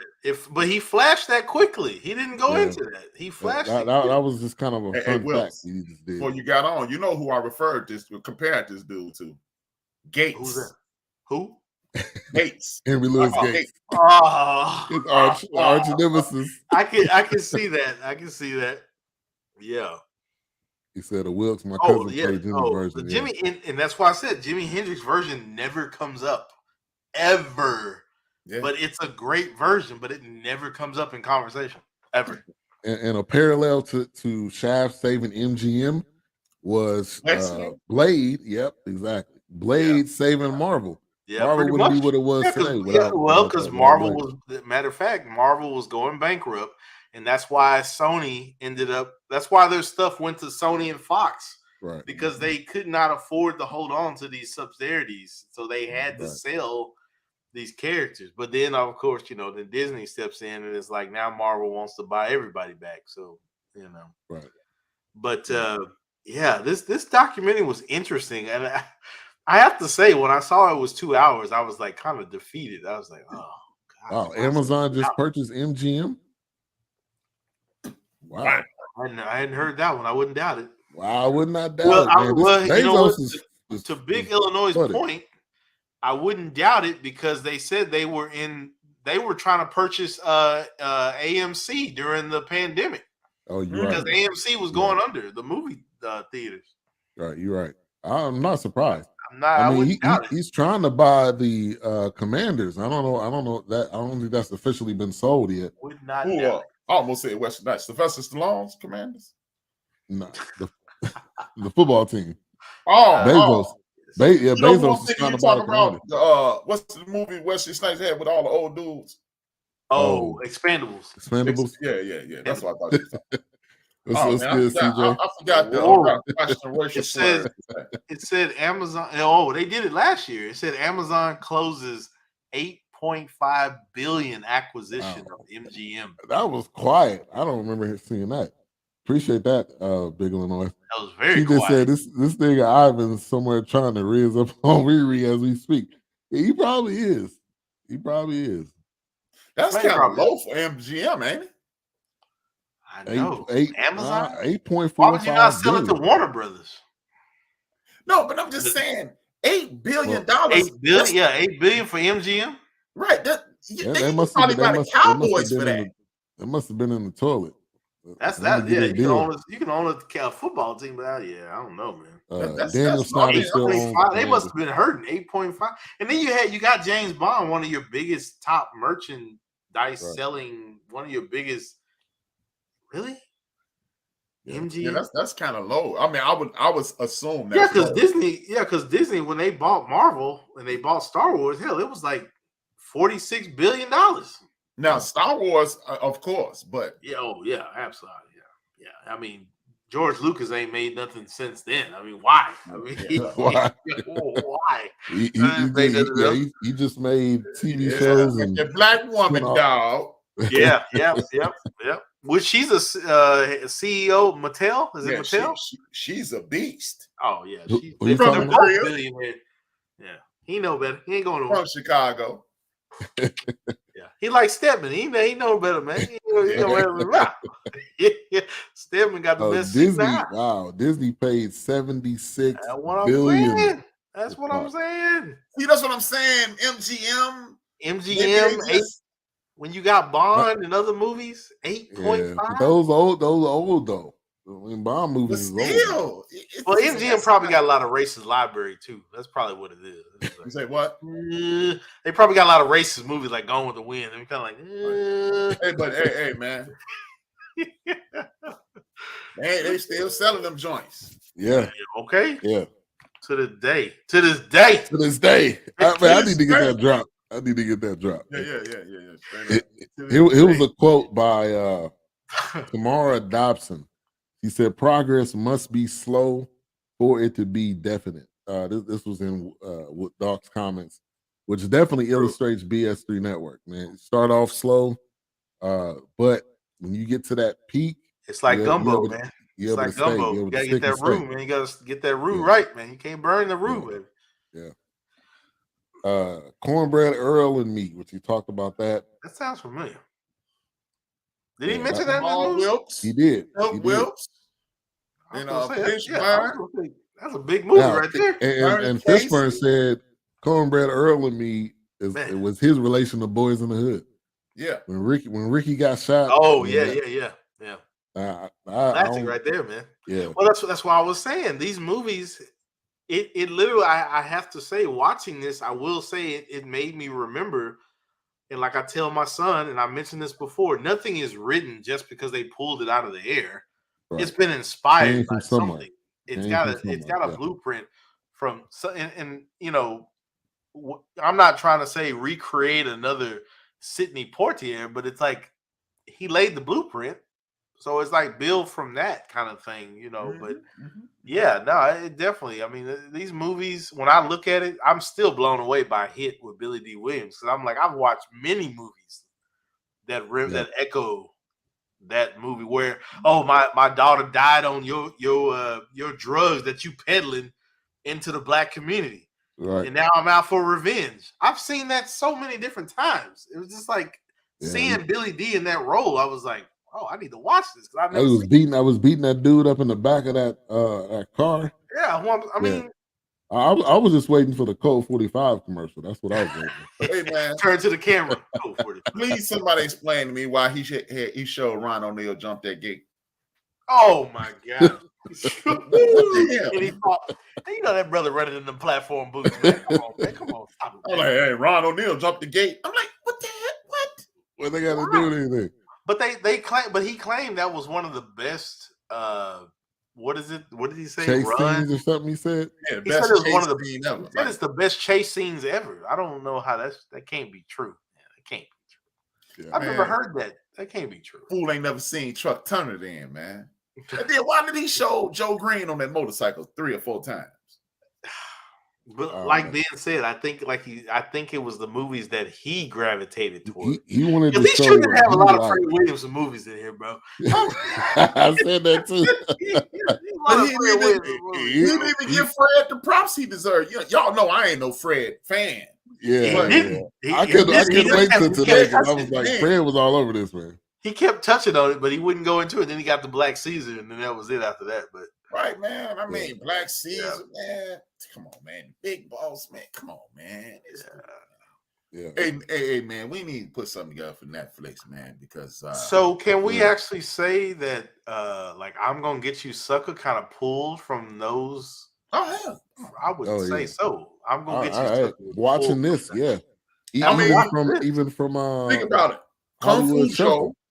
Kung Fu Joe was Jim Kelly. Jim Kelly, yep. Fly Guy was Antonio Fargas. You know, he was a Huggy Bear. Yeah. Oh man, yeah. He didn't admit Huggy Bear from Starsky and Hutch. Jack Slade was Fred Williamson. Oh, and then and Jim Brown played himself. And then Spencer. What was that movie? What was that show back in the day? Spencer for Hire and Hawk. Yeah, Hawk. You had Hawk. I mean, yeah. Come on, man. And Hawk, he was like the essence of cool. I mean, he was like popping up randomly with the sunglasses. Like what? And then Isaac Hayes and Jim Brown played themselves. Jim Brown and Isaac Hayes, they played Truck Turner. Isaac Hayes and Jim Brown played a bunch of dudes.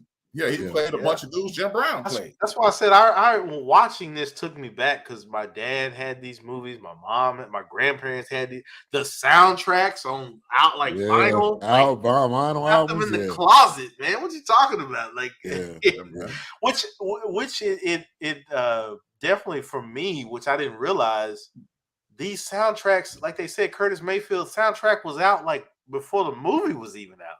Yeah. Yep. They don't really do that too much anymore. It's more like the movie's out, here's the soundtrack. Yeah, But the Curtis soundtrack comes Mayfield out was like, after the movie. Yeah. yeah, it was like, here's the soundtrack. Now wait for the movie. What You I know, want to do is give Curtis Mayfield his peas as the prince of his day. Oh, Yeah. absolutely. Facts. Absolutely. Yeah. Facts. No, absolutely. Curtis Yeah. Mayfield, another Yeah. underrated music Legend. producer, Legend. pretty much. Now, Hey, one thing that kind of pointed out to me, Thomasine and Bushrod, which was Max Julian. I Mhm. thought Max Julian was only the Mac. I thought that was his. I don't know. I'm sure he had other films, but that's the only thing I knew him for. I didn't don't- realize he directed. I didn't know. Yeah.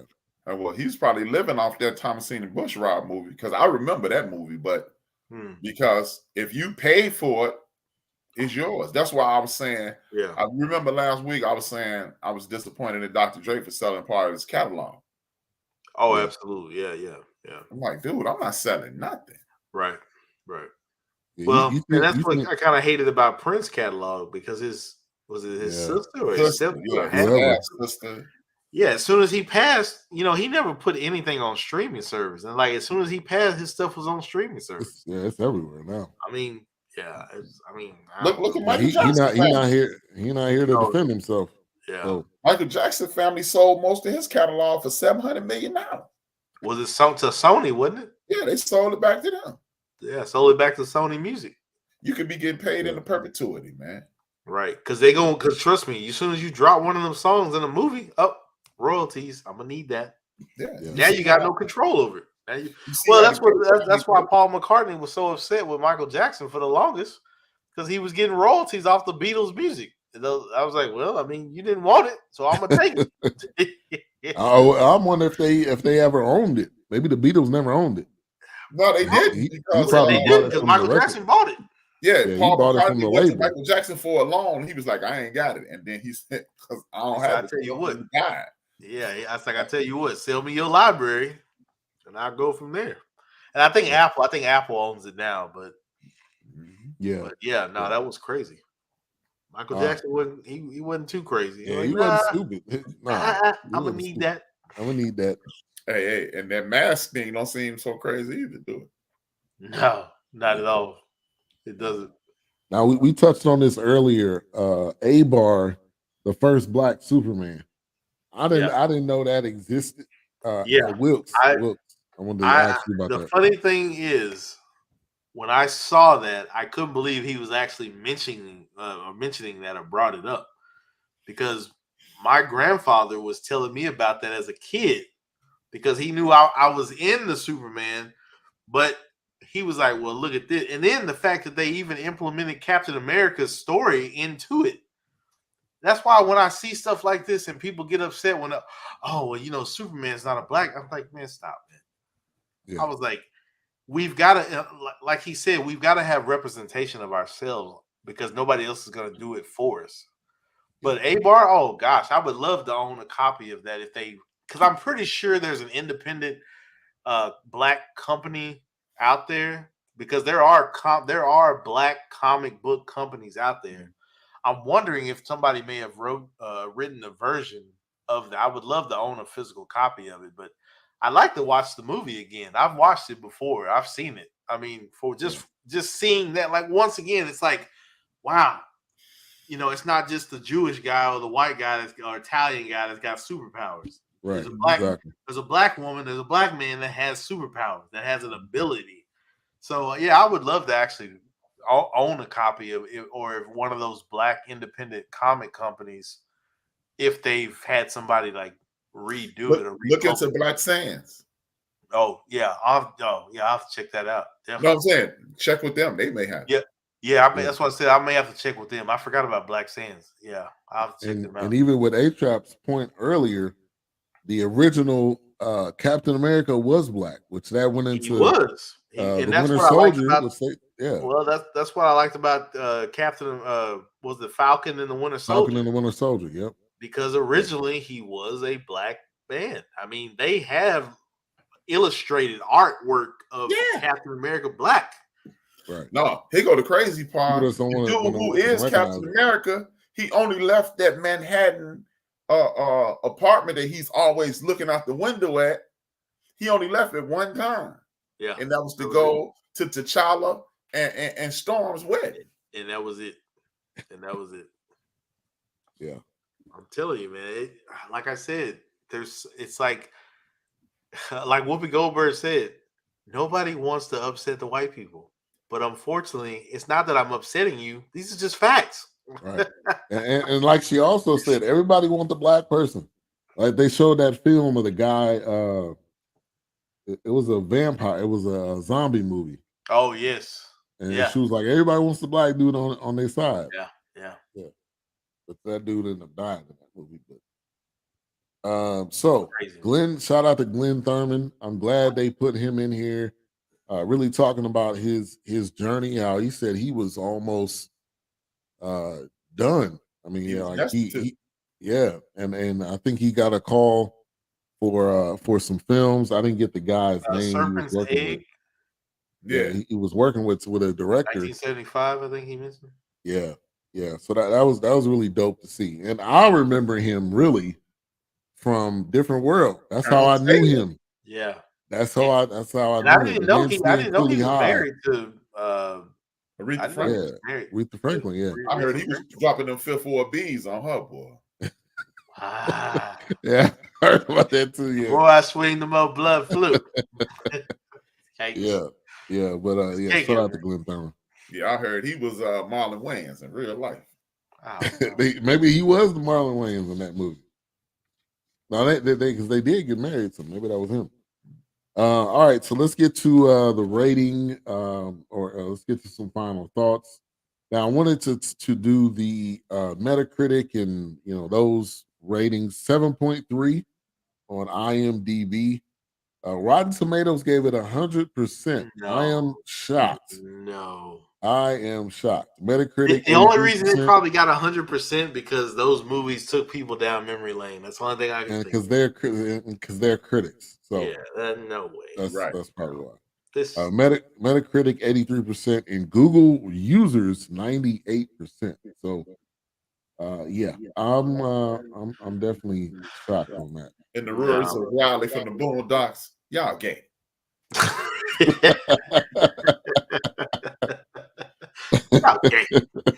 Yeah, this is no, I can't. Yeah. This is definitely a 3.5 mics for me. Let's just get it out the way. Let's get it out the way. 2.5 for me. You said 2.5? 2.5. I give it 3.5. And the only reason I say that because I remember Saturday mornings watching these as a kid. Those things were nostalgia for me. My grandfather watching them with me. Soul Train coming on. Those things for me because of the way I was raised. It's like we didn't have anything, but my parents, my grandparents made it seem like we had everything. So these things were nostalgia to me. So I know it's probably cheesy for me to give it a 3.5, but those things just took me back to my childhood. I mean, my grandparents dying of age and sickness, heart failure, my grandfather and my grandmother having cancer. I would do it all over again because watching these with them, I mean, I was literally like, man, I remember watching these on Saturday, man. This was the thing, man. Yeah. This was the thing. So it was great to see some of it. Yeah, I'm gonna give it a 3. I felt like it wasn't obviously it wasn't great. Yeah, it wasn't horrible. It was kind of all over the place. It was kind of in the middle. I think I love the nostalgia. Like I said, we reviewed some of these movies. Claudine. Yeah. There was some other movies in here that we reviewed, which, like I said earlier, I was proud that some of these films we reviewed. And we're going to review, more of these in the future. So, but I think a 3 is fair. It was kind of all over the place, which I think we've all because he also kept reviewing. He kept going back to movies he had mentioned before. I'm like, why do you keep circling back to these? You've already mentioned what I said before you got on. Right. Yeah. That's why I give it a 2.5, man. I mean, like I said earlier, it's like he opened up an Encyclopedia Britannica for black movies and just dumped it on us. Yeah. It was like you said, Wilkes. It took me back to when me and my sisters, we would go over our cousin's house on a Friday evening, like my aunt and my aunt Constance. Right. And it's literally like 20-something kids in the crib watching ironically, watching a 19-inch TV with that Jiffy Pop popcorn. I was there. I was there. Yeah, absolutely. But And that stuff took me back. You know? yeah, it took me back, but it was just like, nah, man, you ain't do this justice because right. Yeah, and it's it like was sloppily done. yeah. So that's why I think 2.5 is average. Yeah. I Like I said, felt like hopefully this he is could have. first doc. Yeah, he definitely could have done better, and like I said, he could have done better with less instead of it being more, and dumping everything in there. So I think if it was better done, we wouldn't have noticed it was 2 hours because it was enough material to be 2 hours and quality. Yeah, it just shows and it shows why critics should shut the H up. Right. Yeah. Because here was your chance to show all the directors, all the that I could do what y'all did, dude, and they probably sitting back going, "No, you can't." Right, like needed stuff. Right. All right. So coming up next week, we're gonna come at you with Teddy Pendergrass. If you don't know me, on Showtime. You must have seen it already because that chuckle. But yeah, I'm looking forward to this one. I know I'm just waiting to see who the hell is Harold Melvin. I thought he was Harold Melvin when you hear all these songs. So I'm interested to see that part. But Teddy Pendergrass, if you don't know me, I mean, I want to say I don't know if Unsung Hero did anything, but I want to say there was a YouTube video, but it made it seem like when I first listened to this at a family reunion, I'm thinking, well, is Teddy Pendergrass? Who's Harold Melvin? Because this dude was just Harold Melvin in the Blue Notes, and then all of a sudden Teddy Pendergrass like divided. It was almost like Maze featuring Frankie Beverly. It was like, what is going on? So look at it this way: Cool was the drummer from Kool in the Gang. Yeah. That's true. But Harold Melvin did take a lot of credit for Teddy Pendergrass singing like that. Yes. Yeah. Oh, he did. Absolutely. After he realized, wait a minute, these chicks coming in. Let me shut up. Unlike Cool. Oh, and by the way, back to this movie. Happy doing this. Back to this documentary. Didn't even mention how like he used a lot of Earth, Wind, and Fire in this documentary. Yeah.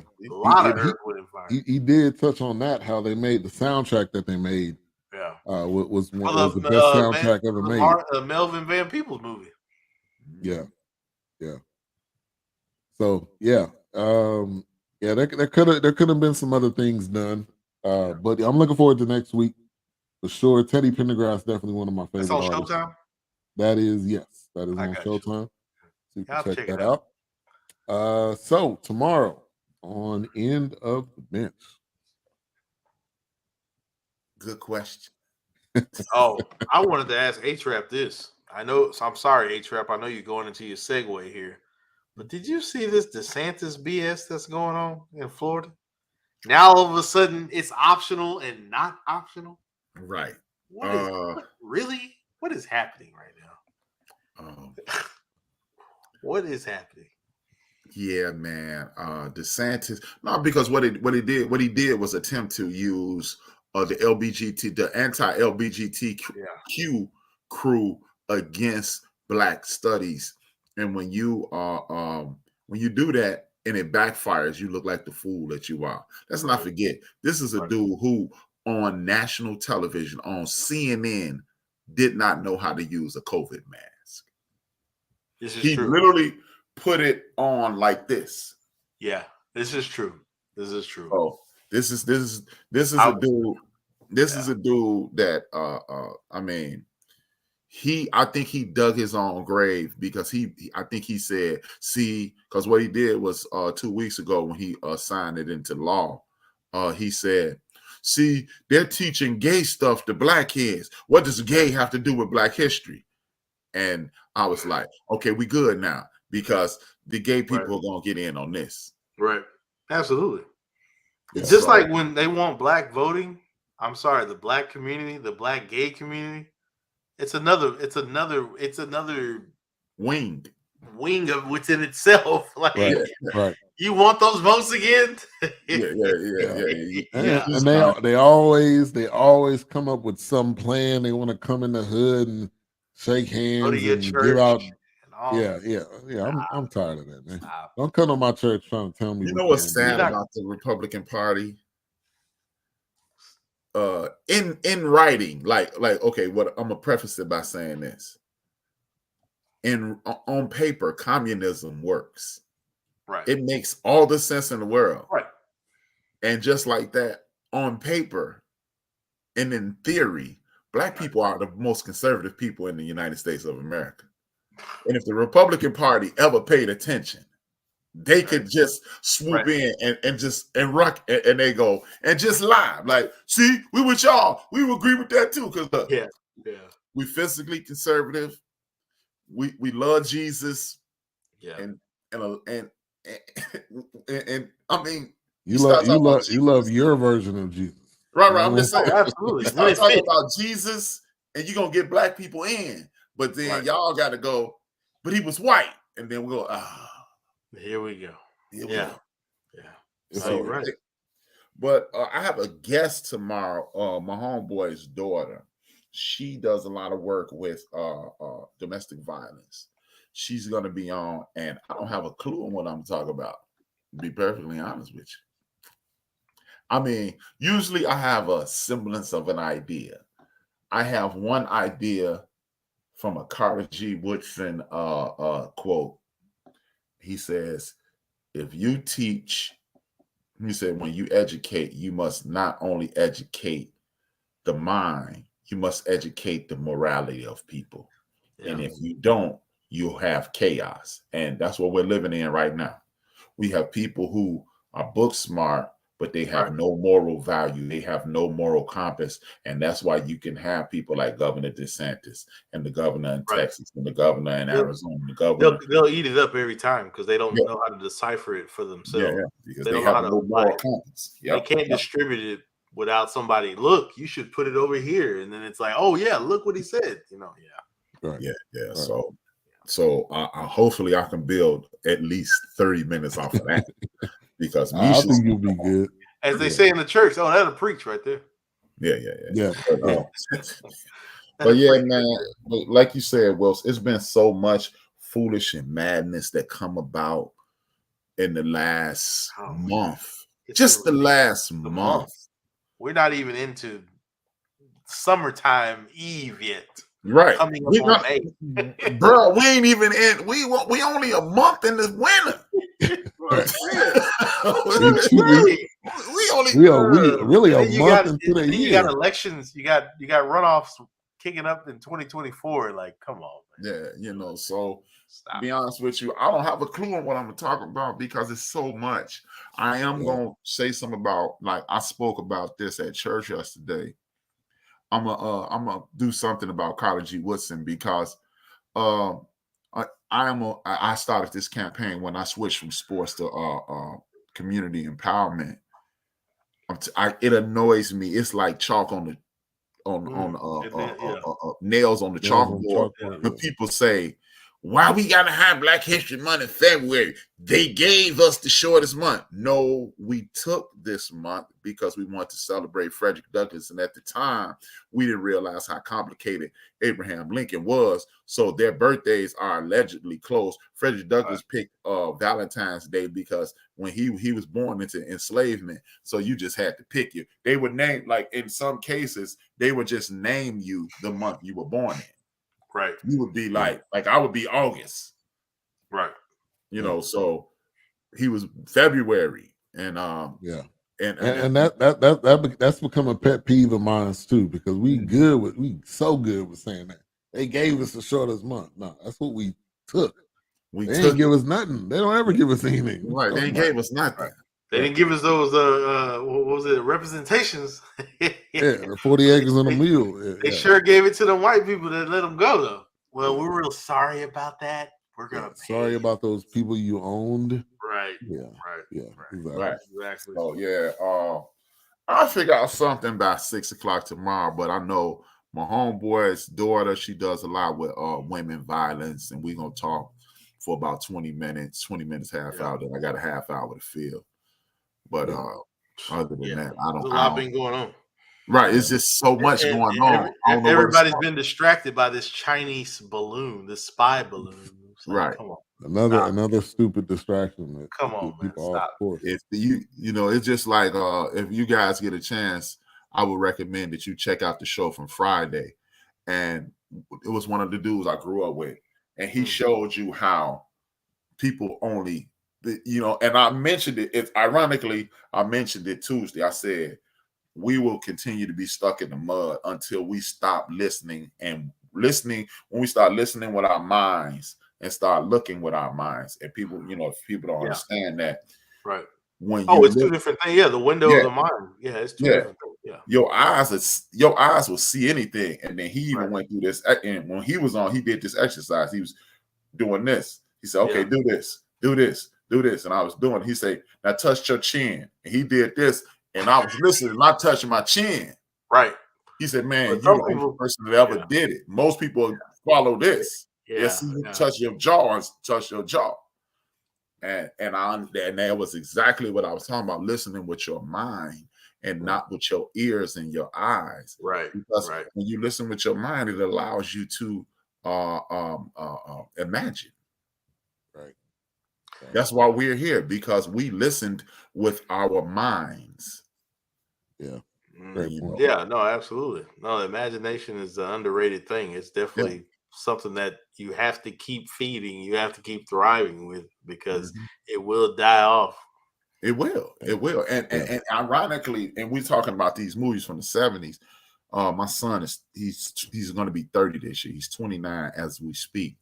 And I remember maybe he was about 18, 17, 18. And we used to have this thing. Me and BJ would watch movies every Friday. Yeah. And he would pick some of the worst movies in history of the world. And I know he's watching stuff. But no, I remember we watched an X-Men movie or something. He said, "How did you like it?" I was like, "It was dope, man." We watched Days of Future Past. He said, "How did you like that's pretty good. That was pretty good." And I was like, "It was dope." I say, "But it kind of bothers me." He was like, "Why?" He said, "Man, I thought you liked it." I said, "I do like it." I said, "But it bothered me simply because you are not using your imagination anymore." He was like, "What you mean?" And I showed him the $6 Million Man. Right. And he was like, "This sucked, man." I was like, "No, it doesn't suck." No. I said, when me and my buddies would watch this, we would come outside the next day and run and slow reenact it. Yes. I say it triggered our imagination. Lee Majors, baby. Lee hotter Majors. than Lil Wayne. He was hotter than Lil Wayne. I'm telling you. Jay-Z and Lil Wayne ain't got nothing on Lee Majors. I mean, and to H-Rap's point, I mean, when we watch stuff like that, like The Flash or Superman or Batman, we went outside and we were I mean, just like with cops and robbers, cowboys and Indians, you know, Native Americans. Sorry. But it's one of those things, like you reenacted what you just saw on TV. Yeah, you thought your dog was like Lassie. You was telling your dog to go over here. Like, sit down. Yeah. Right. And I don't dog think looking at you like, yeah. What you mean sit down? You don't even walk me. Yeah. Who you talking to? Yeah. I mean, like I said, when I was growing up, that was the thing. You just watch Superman. You just watch Batman on TV. How many of us got got chunks of meat kicked out of our mouths from karate moves? Come on. Exactly. Especially wrestling moves. You trying to suplex somebody off the bunk bed? DDT. Come on. I mean, it was making you use that imagination, like, oh, I am the million. I am the $1 million man. Get your boy, man. Get your boy. It was one of those things. Oh, God. Hey, man. Which, you know what? To his point, you would reenact the pimp because you put the sheet on. You got the cane. You get the cane.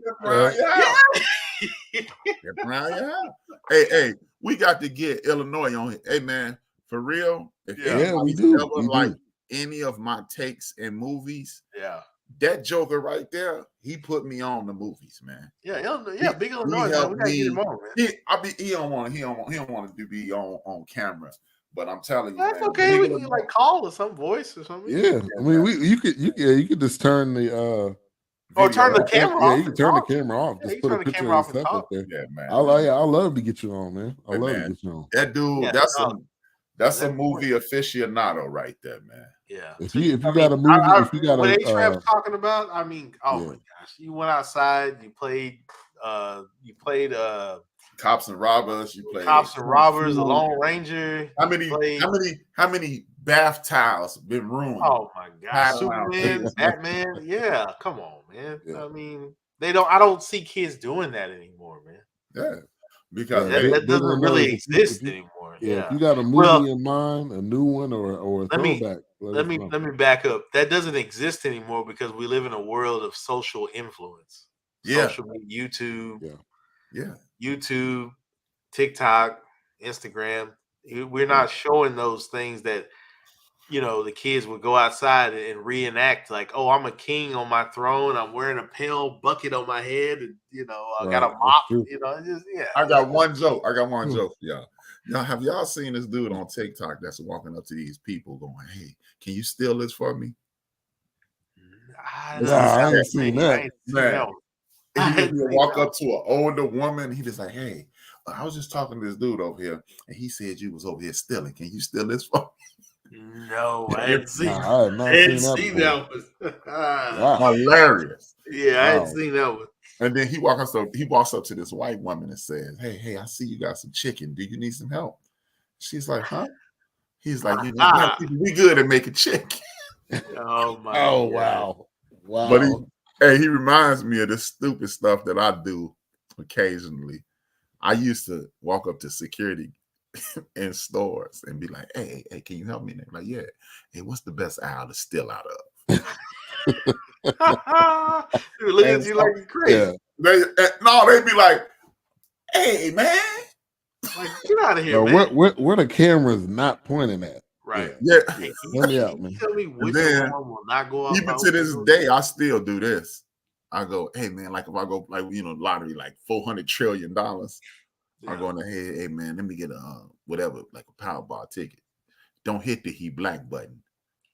But here's the thing. They never look at me like I'm crazy. Yeah. And like if I have somebody on the phone, I'm like, hey, notice he ain't say nothing. And they'll just look at me like, how you know? I'm like, yeah, like he didn't, it's like, oh, I didn't go with it. Wait a minute. Like, how you know that? how did he know about the he ain't? Yeah, I say I know. He ain't black button. Yeah, don't hit the "he black" button, man. Give me a Powerball ticket. Don't hit the "he black" button. I say it every time, man. Throw them off. Yeah. And they just look at me like, how you know? Another great show. Is it black enough for you? Make sure to check that out. Like I said, watch the first hour. If you want to venture past the first hour, go ahead. Maybe have it on while you. This is one of those you can. Second hour. This is one of those you can have on while you cleaning and stuff. Because you don't even have to look at the screen. You might look at it every now and then. Yeah, you don't necessarily need to be watching. Yeah, you could have listened to this. Yeah, right. This could have been a podcast. I'm gonna have to look up that Diane Sands Joan of Arc though. I didn't realize she played Joan of Arc. Yeah, me either. I didn't realize that. I'm gonna have to watch that one. Man, they need to have 3 the Hard Way on one of these joints. Oh, 3 the Hard Way. Oh yeah, they definitely need. When you kick Buddy over that cutlass, class. Which is probably on YouTube, but everything's on YouTube. Tubi, maybe it's on Tubi. It may be. I wouldn't doubt it. Man, Tubi ain't on black folks, man. Hey, you know what? This is a joint called Brown Sugar. It's probably on there. Yeah, 3 the Hard Way. I don't say where you can watch it at. It's got to be somewhere though. Got to be somewhere. Probably YouTube. Probably YouTube. But Brown Sugar, every time I download it, I can't use it. It kicked me out. Like what? I'm about to say what happened. I heard the noise. I was like, what happened to him? Like what is going on? All right, so we're gonna round it out. We'll be back next week. Now, the reason why Doc is not here, he is in Arizona at the Super Bowl. We did a show this week earlier today at about 2 Central. We're gonna try to do that every day this week, just to give you guys an update on what he's doing and what's going on. One picture I wanted to pull up The guy to the man. left is Scott Farrell on the bench. He's one of the big time sports podcasters and radio personalities that are out there. He's now a part of Sports Grid, so Doc was able to get in touch with him and take a picture. So if anybody knows Doc, he personality, Mr. Personality, so he's gonna be all over the place.